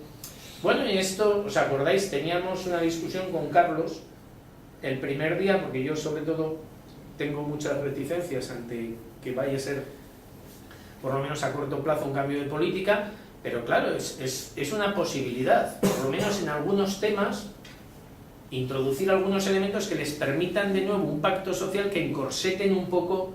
Eso tiene otros riesgos, pero bueno, es para otra discusión más larga, pero sí lo veo, sí veo que se va a ir colocando en la agenda. Es más, hubo un movimiento muy importante justo antes del caso Bárcenas, en el que se dieron pasos para un pacto social. Comisiones y UGT sacaron un documento conjunto de medidas para el empleo, se reunieron con el PSOE y el PSOE lo apoyó, se reunieron con Izquierda Unida y Izquierda Unida lo apoyó, es decir, estaban los cuatro en la misma postura, y acto seguido se lo llevaron al gobierno para establecer ahí la base de negociación para un pacto social. Es que más claro, agua. Pero ese día estalló lo de Bárcenas. Y entonces el gobierno ni la oposición se quedaron en malas condiciones para, sobre el escándalo de la corrupción y de los sobres, seguir adelante con las negociaciones. Pero están volviendo. O sea, yo creo que sí va a ser recurrente. Que es difícil, también está claro, ¿eh? O sea, porque, claro, para pactar tienen que darte algo, aunque sea patético y penoso, pero algo. Los pactos de la Moncloa, y ahí estoy totalmente de acuerdo con Roberto, irrepetibles. O sea, lo que dieron a cambio en los pactos de la Moncloa, aunque fue, desde mi punto de vista, un desastre, sería la revolución bolchevique comparado con lo que darían ahora. O sea, ahora, esto es como cuando nos quejamos de cuando se firmó el Estatuto de los Trabajadores, que yo me quejé mucho. Pero claro, ahora me tirarían piedras si dijera que estaba mal el Estatuto de los Trabajadores en su redacción inicial. Piedras o tiros, no sé. Porque claro, comparado con cómo nos están dejando, claro, es que el retroceso es constante en derechos. Por eso es difícil, pero no imposible. No hay nada imposible en política. Eso con la historia y con la edad se aprende, ¿no? No hay nada imposible. Debe parecer imposible, pero lo hacen. Hay un momento en que inexplicablemente lo hacen. Por eso el papel de los sindicatos es donde yo, por lo menos sí, creo que tenemos que entrar un poco más. Es una discusión que se ha tenido siempre en las filas de la izquierda, siempre, ¿no? Es una discusión que nunca se ha abandonado. Relación partidos-sindicatos. Yo os recomiendo, una vez más, huelga de masas, partidos y sindicatos. Rosa Luxemburgo, el análisis de la revolución de 1905. Porque, claro, Rosa, como otros muchos, pero yo es una postura con la que me identifico con facilidad, dice que no hay una oposición entre política y sindicato, que lo que hay es una oposición con una burocracia sindical. Pero que la lucha es la misma y los trabajadores que la llevan a cabo también. Que lo que pasa es que hay un interés primero y una acomodación. Que ella comparaba, a mí me gusta, lo habréis oído todos, supongo, además me parece que Jordi lo mencionó el otro día, porque es un ejemplo extraordinario de Rosa Luxemburgo, lo comparaba con la mitología, ¿no? Con el trabajo de Sísifo, condenado a subir una roca hasta lo alto de una montaña y cuando llegaba arriba, la roca otra vez rodando hasta abajo. Y entonces Rosa Luxemburgo decía que el trabajo de los sindicatos es el trabajo de Sísifo, porque lo que te dan con la mano izquierda te lo quitan con la mano derecha, el sistema. Salvo en periodos excepcionales.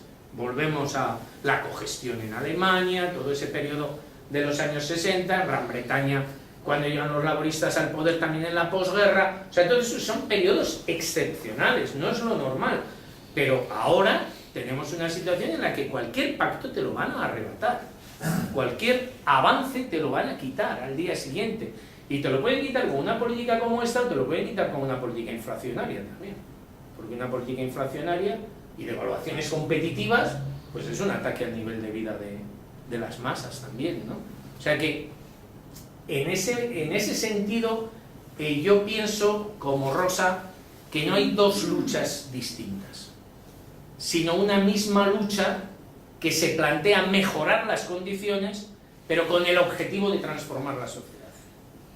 No mejorar las condiciones y ya está, sino que esa lucha precisamente sirve para avanzar, para tomar fuerza, y ahí entraríamos en lo que decía Patricia. Es que no hay otra. Vamos a ver, tú puedes tener discusiones como esta, y hay que tenerlas, y ojalá vayamos llegando a más, y ojalá se hicieran, y claro, si debe hacerse solo en Vicálvaro, porque, bueno, que sepáis que nuestro coordinador general de Madrid me dijo el otro día que no le habíamos invitado, pero que ellos me invitarían a mí a uno que van a hacer en Vallecas, ya veremos. Pero digo, si esto se hiciera en todo Madrid, pues mejor. Pero esto siempre llega a minorías. O sea, de lo que estamos hablando ahí sí de dos cosas distintas. Una, ¿cómo formamos a la gente que puede ser capaz de intervenir en los debates, de ofrecer alternativas a los problemas?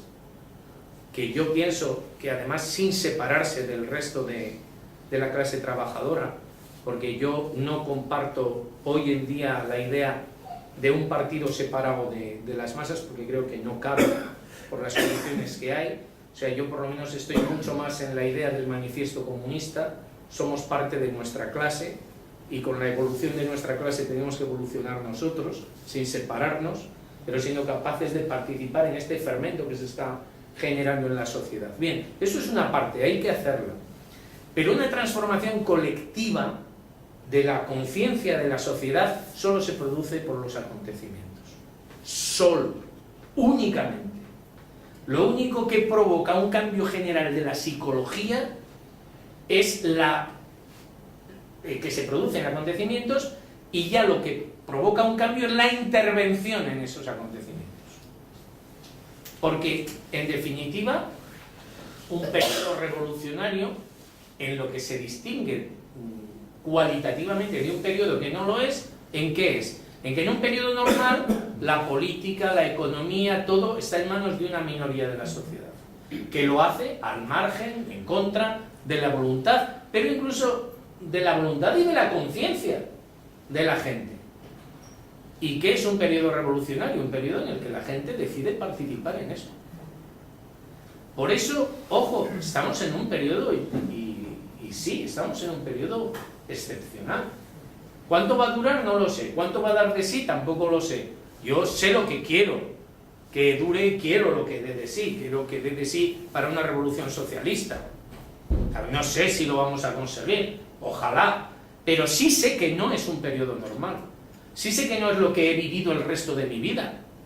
Sé que es incluso mayor que el otro periodo que viví, que fue la transición. Porque al menos algunos tenemos esa ventaja comparativa. ¿Ah, sí? En muchos aspectos, sí, de haber vivido ese periodo. Sí, no, de que es, sí. En unos aspectos está más atrás que la transición. Es decir, en el aspecto, por ejemplo, de un núcleo pequeño, pero muy consciente, muy organizado y dispuesto a todo, que había en la transición. A todo.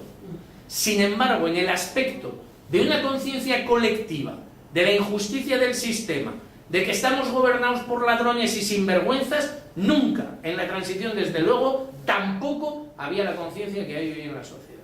De ninguna manera. De ninguna manera, ¿eh? O sea, hoy se ha llegado mucho más lejos.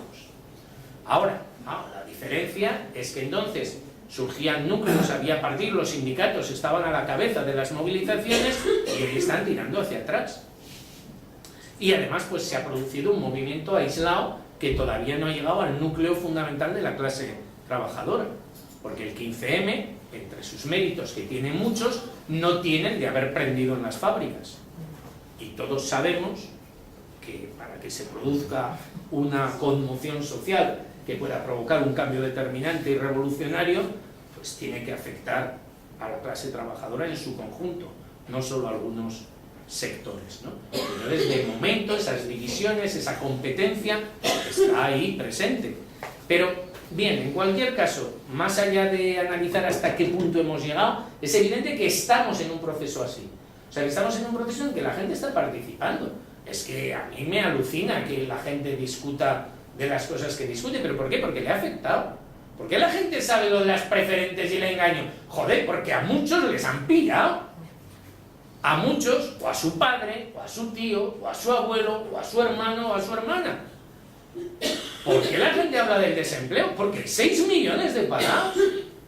Entonces hay familias con todos parados, pero no hay ninguna familia, salvo las de la burguesía, donde no haya 1, 2 o 3 miembros en paro.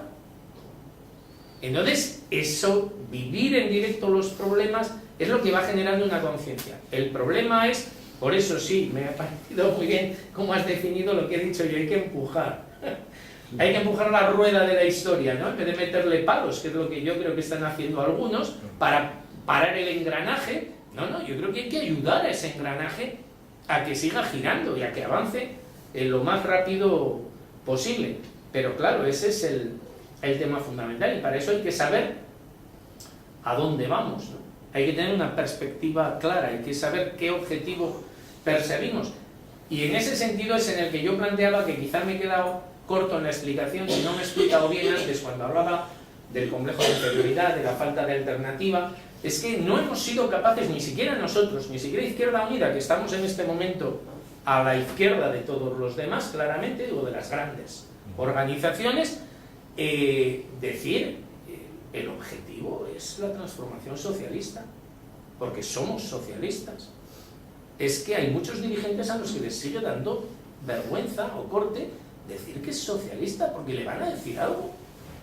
Pero es que yo soy socialista y quiero el socialismo. Alberto, el otro día, te digo que te interrumpo porque No. eso, el otro día hay uno que está aquí en esta sala que decía, oye, el Alberto Garzón ha dicho en radio, en televisión, que había que hacer públicos los medios de producción del sector financiero, no sé qué, y si sigue diciendo esto yo le voto. No sé si está por aquí, alguno se da por aludido, no serás tú. No, es decir, que sí, no, yo Hablaba de Cayo Lara muy razón. era razón. Y claro, yo a Cayo Lara no le voy a decir eso jamás. Pero No, se ha habido No, una pero si tú estás diciendo esto y antes te replicaba, decía, oye, no, sí se está diciendo. sí, algunos sí, pero no como organización. O sea, no es un planteamiento de decir, porque no se ha superado, mire, yo creo, y siento, no siento, pero vamos, por vosotros, volver a Rosa Luxemburgo, pero es que yo creo, y es la última cita suya que voy a dar. Blanca no se lo cree, Patricia tampoco. Bueno, no, porque creo que Rosa hace la síntesis, y es curioso que habiéndolo hecho en un periodo anterior a la revolución, o sea, al proceso posterior de regeneración y lo que ha pasado con la revolución rusa, la vuelta al capitalismo, toda esa experiencia, y sin embargo ella dio una formulación que a mí me parece perfecta para hoy. O sea, que creo que es, una vez lo hablaba con Monereo precisamente y me hizo gracia porque él tenía la misma idea con la misma cita que yo, y es que me parece, de hecho la tengo aquí, o sea que os la leo porque creo que lo transmite mejor, para decir cuál es el proyecto de sociedad que nosotros planteamos, superando cualquier complejo histórico, cualquier error que se haya podido cometer. Siempre hemos distinguido el contenido social de la forma política de la democracia burguesa. Siempre supimos ver la semilla amarga de la desigualdad y de la sujeción social que se oculta dentro de la dulce cáscara de la igualdad y de la libertad formales. Además escribía bien, pero no para rechazarlas, sino para incitar a la clase obrera a no limitarse a la envoltura, a conquistar antes el poder político para llenarlo con un nuevo contenido social. La misión histórica del proletariado, una vez llegado al poder, es crear, en lugar de una democracia burguesa, una democracia socialista y no abolir toda democracia. Creo que realmente es el planteamiento que deberíamos ser capaces de hacer, el plantear el proyecto socialista desde una nueva perspectiva que supere lo que indudablemente han sido errores que se han cometido en los intentos de construcción del socialismo, pero es que todo proceso histórico, incluido uno que era más fácil, que era el derrumbar el feudalismo, y desde las revoluciones de Cromwell a la independencia norteamericana y la revolución francesa, pues se pasaron por muchas cosas, hubo muchos sitios donde no se hizo. Es un proceso diferente, pero sin lugar a dudas, el que haya habido una serie de experiencias fallidas no invalida un proyecto de sociedad, sino que lo que hace es obligarte a reformularlo, a volverlo a plantear y a volver a ganar la confianza en eso. Y si no, otra cosa, pero es que yo no conozco a nadie que tenga otro proyecto, que no sea o el capitalismo en alguna de sus variantes, o que haya inventado otro sistema social, otro planteamiento que pudiera superar el sistema económico capitalista, porque la clave siguen siendo las relaciones de producción, la clave sigue siendo superar la propiedad privada de las fuerzas productivas y convertirlas en sociales, pero hemos visto que eso no basta, que es necesario además el que eso se haga en un régimen de libertad democrática, en un control democrático, y no con una centralización que limite o elimine esa libertad y esa participación. Temas como la reducción de la jornada laboral, Marx y Lenin lo consideraban una cuestión vital. Sin embargo, no se llevó a cabo en ninguno de estos países. Ellos decían que no hay democracia obrera, que no hay democracia socialista sin limitación de la jornada laboral. Es que alguien que trabaja 8 horas y gasta 2 horas en desplazarse no puede participar en la política. Aun trabajando 8, pero ¿y si trabaja 10? O si en vez de usar 2 horas en el transporte usa 3 o 4. Eso hace que la libertad, incluso así, puedes hacerla muy formal, Pero si no impones ese tipo de medidas en la sociedad, no tienes una auténtica democracia, una democracia socialista. Porque para eso tendrías que reducir la jornada, además de manera inmediata, sin discusión. No hay nada que pueda, o sea, bueno, una situación de guerra, ¿no? Pero salvo algo absolutamente imperativo, para mí esa es la prueba del algodón. Yo sin reducción de la jornada laboral no hay socialismo. Puede haber lo que sea, puede ser positivo, puede ser mucho mejor que lo otro, pero democracia socialista exige participación, control, y eso solo se puede hacer si introduces cambios en la vida de la gente.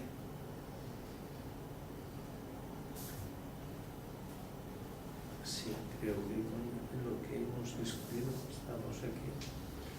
Si la gente quiere más guerra, Venga, un poco más. Un comentario primero. Bueno, pues discutir entre vosotros un rato. No digo porque vale, a mí tampoco me gusta, sobre todo aquí que nos conocemos, porque cuando das una charla en un sitio que todo el mundo es desconocido parece otra cosa, joder, pero aquí, joder, pues hablamos entre todos, ¿no? Un comentario primero y luego una pregunta. Yo creo que lo más valioso que me llevo es, te lo digo porque te va a hacer ilusión, una de las citas de Rosell Luxemburgo. Eso de que no hay que esperar a tener mayoría para actuar, sino conquistar la mayoría en la acción. De hecho, ahora que me he aficionado al Twitter, lo voy a tuitear en cuanto salga. Es que es muy bueno. Es que además, mira, en lógica hay una cosa muy rara que se llama teoría de modelos, es una cosa muy abstracta, pero lo voy a intentar explicar como pueda, ¿no? Es una cosa, es una cosa muy abstracta y como una vestimenta hueca que no entiendes que funciona bien hasta que no la ves puesta en un cuerpo, digamos, ¿no? Entonces es como un vestido hueco, tú lo ves a alguien vestido y ves que va bien, que tal y te gusta, ¿no? Pero es una vestimenta que puedes adaptar a distintos cuerpos, ¿no? Y entonces te das cuenta de que es una estructura que tiene consistencia en sí misma, ¿no? Pero solo te convences de verdad que eso funciona bien cuando lo ves en un caso concreto, ¿no? Entonces tú cuando has citado esto, yo he visto la cuestión de la paz. Claro. O sea, ciertamente, Sí, si hubiéramos esperado a tener la conciencia de que había que hacer lo que está haciendo la paz, eso no viene solo. Y sin embargo, toda la sociedad ahora mismo, o sea, está ganada por el movimiento. Pero ¿me permites que te diga una cosita? Sí, claro, lo acaba de decir. Básicamente, yo creo que eso pasa porque en el fondo la gente que está en la paz es realmente la gente que está, es decir, no hay nadie que ha autorizado lo que hay que hacer y ha dicho vamos a hacer esto, sino que es la propia gente la que se ha organizado. Yo creo que es ahí donde está la clave que diferenciaría a lo mejor de lo que sería un movimiento colectivo. El que realmente es la propia gente. Afectados. Exacto, eso, no sé la palabra, afectado, ¿no? Pero que no hay duda que una acción gana mucho más que horas y horas de debate y de intentar convencer a nadie. Y mucho más lo que has dicho, como me parece muy interesante, de participar en esa acción. Ya, entonces eso es la leche, eso ya está ganado para la causa, para los restos. Claro. Ese es el comentario. Y quería preguntarte, volviendo a lo concreto, como tú decías, lo más concreto que has dicho son tus famosas 3 medidas. Y yo quería preguntarte por se suele hablar de los 100 primeros días de un gobierno, ¿no? Los 100 primeros días de un gobierno con Alberto Arregui de ministro de Economía. Es decir, esas cosas en la práctica, ¿eso cómo se hace? ¿Eso cómo se hace y si se puede hacer? Porque yo no tengo ni idea, pero seguro que si mañana en el trabajo se lo cuento a quien sea, me va a salir con cosas que no voy a saber rebatir. Bueno, es que para hacer eso necesitas una financiación que ahora no tienes porque los mercados no te dan dinero, porque no sé qué,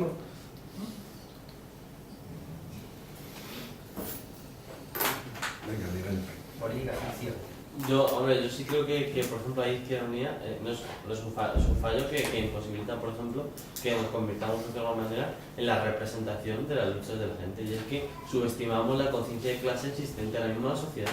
Es decir, a Izquierda Unida le da miedo admitir que los escraches son totalmente legítimos. Por 2 cosas. Una, porque en el fondo tenemos a la derecha mediática reaccionaria, la tenemos como si fuera quien nos debe juzgar a nosotros. Y por la segunda cosa, que parece como que siempre tenemos muy asumido lo que decías antes del complejo, es que estamos autotiranizados como los rojos bolcheviques y nos lo creemos nosotros mismos y creemos que cualquier cosa que pueda significar violencia para otra gente a nosotros nos parece legítimo y para nosotros no es violencia sino es la expresión de la opresión que te hacen a ti, ¿no? Lo de la famosa cita esta de toda la gente llama violenta al río que todo lo arranca, pero nadie llama violento al hecho que lo oprime, que es de Bertolt Brecht. Entonces yo creo que eso es muy importante al mismo para lo que nos planteamos muchas veces como organización, y es que no tenemos asumido el nivel de conciencia de clase que, o sea, a mí me pasa de vez en cuando, y me lo digo porque es un fenómeno que me es curioso, me ha pasado ya varias veces. Señores de más de 50 años, cuando te ven pegando carteles, te dicen, no hay que pegar carteles, lo que hay que hacer es coger las armas. Sí, y me ha pasado ya 4 veces, ¿eh? 4 veces en lo que llevamos de año. Entonces, sí, si la conciencia de la gente llega hasta el punto de yo lo estoy pasando tan mal que ahora mismo alguien me da un fusil y yo cometo una locura contra alguien, ¿por qué no damos el paso y nos situamos lo que deberíamos ser, un altavoz de las luchas de la calle y un altavoz de las expresiones de la gente? Y no tenemos nada asumido que la gente tiene una conciencia de clase cada vez más mayor. Nos creemos que la gente sigue temiendo y por eso hablamos de transformación social precisamente, porque creemos que la gente teme un nuevo sistema. Y luego lo que decías tú, toda la gente, ya, cuando te sale con la típica réplica que te hace, ¿no? Pues ya se probó en la URSS y falló. Yo creo que al ser marxistas y al principio de la crítica y la autocrítica, es mucho más beneficioso haber pasado por la etapa de la URSS porque nos hace más fuertes y nos hace más consecuentes. Es decir, si tú revisas autocríticamente los fallos y los aciertos que hubo en la URSS, lo que vas a hacer va a ser una edificación del socialismo la próxima vez que lo intentes mejor, más conseguida y más concreta. Y sobre todo más concreta porque sabes lo que has hecho mal antes y te está teniendo a cosas reales, no a, muchas veces a elaboraciones teóricas, que también son muy útiles hacer ese tipo de cosas. Luego, con el tema de la reducción de las horas productivas, había un francés que era director de la Humanité, que se llamaba Georges Courniot, que no es nada conocido, pero hablaba sobre todo sobre el tema de la mecanización. Es decir, la mecanización en el campo socialista y la mecanización en el capitalismo. Cuando la mecanización del capitalismo lo que había supuesto había sido despido y había supuesto paro, porque las máquinas suplían la función de los trabajadores, en el socialismo no tenía por qué ser eso. En el socialismo la mecanización era el mayor elemento de dar más tiempo libre a la gente, de permitirles participar en ese proceso. ¿Por qué? Porque con la misma, necesitando 10.000 abrigos para 10.000 personas, no necesitando 15.000 para calcular con el precio y todo, tú vas a tener 10.000 abrigos. Y si ahora sacas una tricotosa que lo peta y que hace 1.000 abrigos por hora, vas a necesitar trabajar menos horas. Y eso, con la planificación consecuente, eso habría sido el gran arma en la etapa de la mecanización de la industria, la gran automatización, habría sido para el socialismo el llegar a las 5 horas de trabajo y sin ningún problema, y viviendo todos en una sociedad, pues bastante bien. Igual, el tema del control democrático de la producción, ya hay experiencias prácticas, y yo creo que fue la bandera principal con la cual los trabajadores portugueses participaron a muerte en la revolución de los claveles. Y era una de las grandes banderas, el control operario, que se dice en portugués, el control obrero. Básicamente lo que se estableció es que las empresas nacionalizadas y las no nacionalizadas pasaron de tener los comités como los que había aquí en España, ¿no? De corporativistas, ¿no? De unir a la patronal y la gente, y destruyeron esa estructura inmediatamente, y todas las nacionalizaciones se regían por el control operario. Y era básicamente quien decidía muchísimas cosas. Y eso se hizo, y eso estaba con ese tiempo, la gran victoria fue que la gente lo tenía asumido como que ellos eran parte de ese proceso nacionalizador por el control obrero y por eso participaban, y otro que estaba incluido en la hora de trabajo, es decir, las asambleas no se hacían un sábado a las 12 de la mañana, las asambleas se hacían media hora tirando, creo que la intención era esa, ¿no? No vamos a ralentizar la producción del Estado, pero tampoco vamos a hacer que la gente pierda tiempo libre, entonces dividen el tiempo equitativamente. Entonces el control obrero fue lo que más miedo dio a la burguesía portuguesa y lo que más hizo tirar patas de los nudos claveles. Porque la Constitución, la Constitución quedan palabras. Ahora Portugal sigue teniendo una Constitución que aspira a llegar a una sociedad sin clase. Leer la Constitución portuguesa porque es una pasada. Y está pasando lo que está pasando. Las palabras son palabras, pero los hechos son hechos. Y la producción portuguesa se puso en manos o se empezó a poner en manos de la clase trabajadora. Y eso fue lo que hizo tirar por detrás de la revolución de los claveles. Y ya me cae. A ver, Rubén, que tú... Sí, no, yo es que te quiero hacer una pregunta, Miguel. Una pregunta. Venga. ¿Te puedes cambiar de asamblea? No, pero que hace falta repartir los...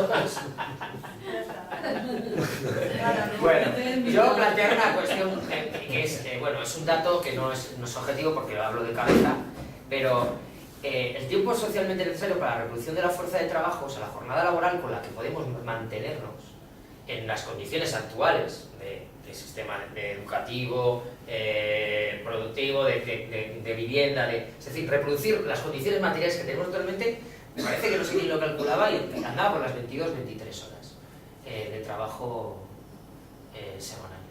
No, la jornada laboral sí, semanal. Efectivo. De ahí a las 50 o 60, todo es plusvalía para estos señores. O sea, que el tiempo, la reducción de la jornada laboral, hay un margen que va mucho más allá de las 35 horas. Solo reduciéndola a las 35 horas ya tendríamos un plus de tiempo libre, un plus democrático para la participación efectiva de la gente en la gestión de las cosas. Y eso es inmediatamente alcanzable sin grandes distorsiones en la sociedad. El único obstáculo es que estás es algo que tienes que lograr a escala, pues por lo menos europea. Cuando alguien plantea la utopía de que quedándonos en un país como España o como Grecia, autárquico, ¿no? O sea, bueno, pues KKE, el Partido Comunista griego, que plantea, no nosotros. Tienes un programa igual, y puede decir uno pensar muy avanzado en nacionalización de los principales sectores productivos, nacionalización de la banca, etcétera, etcétera, etcétera. Pero ellos lo hacen en el marco de los 6 millones de habitantes de Grecia. Y en ese marco es imposible que, o sea, directamente porque vas a tener los recursos energéticos, o sea, necesitas un mínimo de marco, de espacio para poder establecer tu sistema de planificación, cuando el sistema de economía es global. O sea, no puedes conseguir a través de la autarquía la construcción del socialismo. Bueno, ya lo vimos en la Unión Soviética. La Unión Soviética era mucho más grande que Grecia. No pudieron. Aparte de que fueran un país atrasado.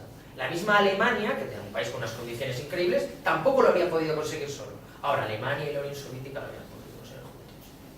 Y esa es la gran tragedia, yo creo, de ese periodo histórico, porque no, evidentemente tampoco habrían podido juntos, pero habrían desencadenado un dominó en el cual, bueno, por algo se preocupaban los americanos tanto de impedir que países tan mierdecitas como Laos o como Vietnam pasasen a un sistema socialista, porque decían, ojo, sí, empiezan por ahí, pero esto empiezan a caer el dominó y esto se nos cae a todos en cierre. En fin, la idea clave es esa. Tenemos un margen de reducción de la jornada laboral para democratizar la vida social que es impresionante. Y sin grandes medidas podríamos conseguir el marco para esa democracia socialista de la que estamos, hablando. Estábamos hablando... Cuba. Pero Cuba no puede, porque Cuba es muy pequeña. Cuba no tiene las condiciones materiales para poder hacer eso. Pero como ejemplo puede servir mucho. No, de hasta dónde se puede llegar hay muchas cosas con muy pocos recursos, pero es que nosotros tenemos mucho más que muy pocos recursos. O sea, nuestro punto de partida. Nuestro punto de partida es infinitamente... Nuestras condiciones para hacerlo son infinitamente superiores a las de Cuba. Porque ellos parten pues, de un país aislado, pequeño, sin los recursos de la naturaleza mínimos necesarios para alcanzar el nivel de vida que nosotros tenemos. O sea, la productividad del trabajo que nosotros tenemos, las condiciones materiales que nosotros tenemos, o sea, como están, pueden conseguir una sanidad universal, una educación universal, gratuita, mucho mejor que la que tiene el resto del mundo, pero se quedan ahí. Luego tienen problemas para una alimentación como la que tenemos nosotros, tienen muchos más problemas y son limitaciones. El problema es Estados Unidos, lo sabemos. Bueno, el problema es de Estados Unidos y que es solo Cuba. Para mí es el principal problema, aparte de que de Estados Unidos, que es solo Cuba. Vela, yo creo que la clave para entender lo que dices es... Pide la palabra.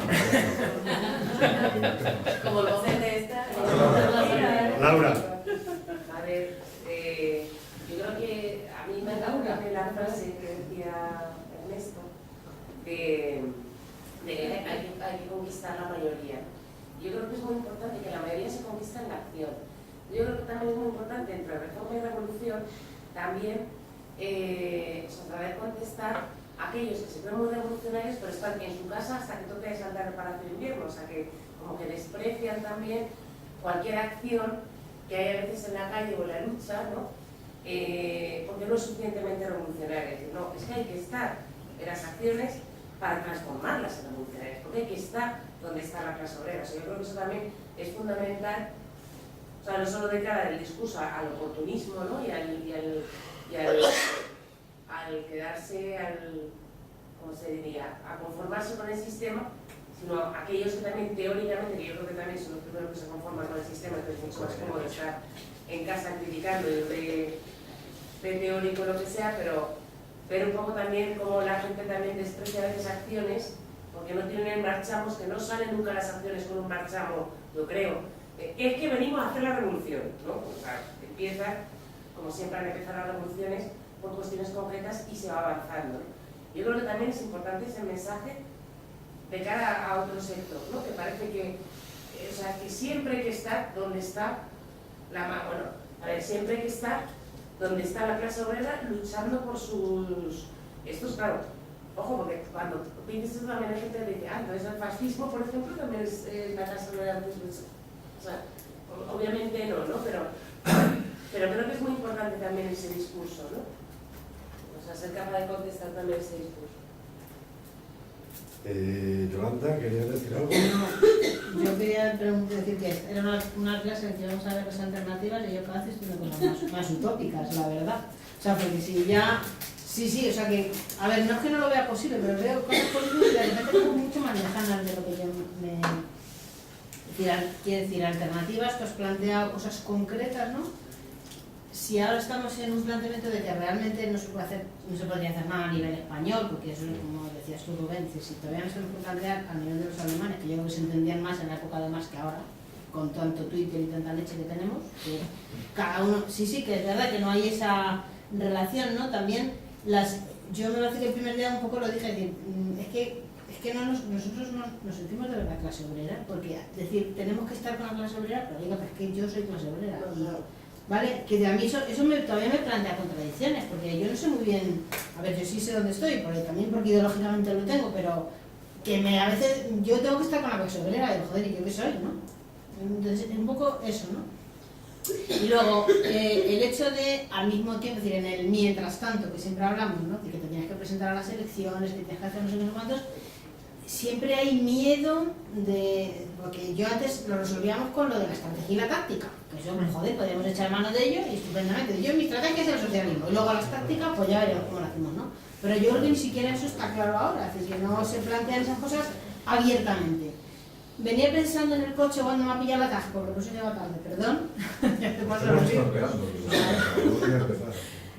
Venía pensando que realmente... A ver, y espero que nadie diga que sea nada raro, ¿no? Es decir, el espacio del 15M se ocupó porque era necesario, y si en lugar de haber sido el 15M hubiera sido gente de Izquierda Unida, las que se hubieran dicho, pues ahora nos quedamos en la Puerta del Sol, que nos parece un poco imposible porque es sorprendente, ¿no? Esa cosa, también la gente hubiera acudido, es decir, que había esa necesidad realmente, no es que el 15M, que también se murieron un poco de éxito, ¿no? O morimos un poco de éxito, porque también nosotros participamos, unos más, otros menos, pero yo creo que sí realmente esa necesidad estaba ahí, ¿no? Entonces el problema está en que ahora te planteas si esa necesidad del 15M se traduce después en una cosa como la de Italia, como hablábamos el primer día, no fue aquí, fue en otro sitio de hablar. Sí, pero salió italiano, parece. Salió italiano, pero que había gente que decir que no se puede despreciar así como así 10 millones de votos. Es decir, tenemos que pensar que, joder, 10 millones de italianos votaron a este señor. Entonces, eso no es para pensarlo desde un punto de vista de... ¿Quién hablas del Grillo este? Sí, del Grillo, son 10 millones de votos. Decía uno, es decir, que lo decimos aquí como despreciativamente, que va, esto es lo de la antipolítica, no sé qué, no sé cuántos, pero realmente hay 10 millones de personas que están dispuestos a votar a ese señor, ¿no? Entonces eso es una cuestión que yo creo que se debe pensar, es decir, si, un poco lo de siempre, es decir, vamos a llenarlo de referentes, porque si no los referentes no los pisan otros, en el mientras tanto, aunque nuestra meta fuera, yo creo que con tener 3 ideas claras a más largo plazo y luego ver cómo podemos hacer, pero yo creo que incluso estamos asustados de las propias encuestas, los primeros que estamos asustados somos nosotros. Ya está. ¿Tú querías aclarar algo? Yo, sí. No, pero sí.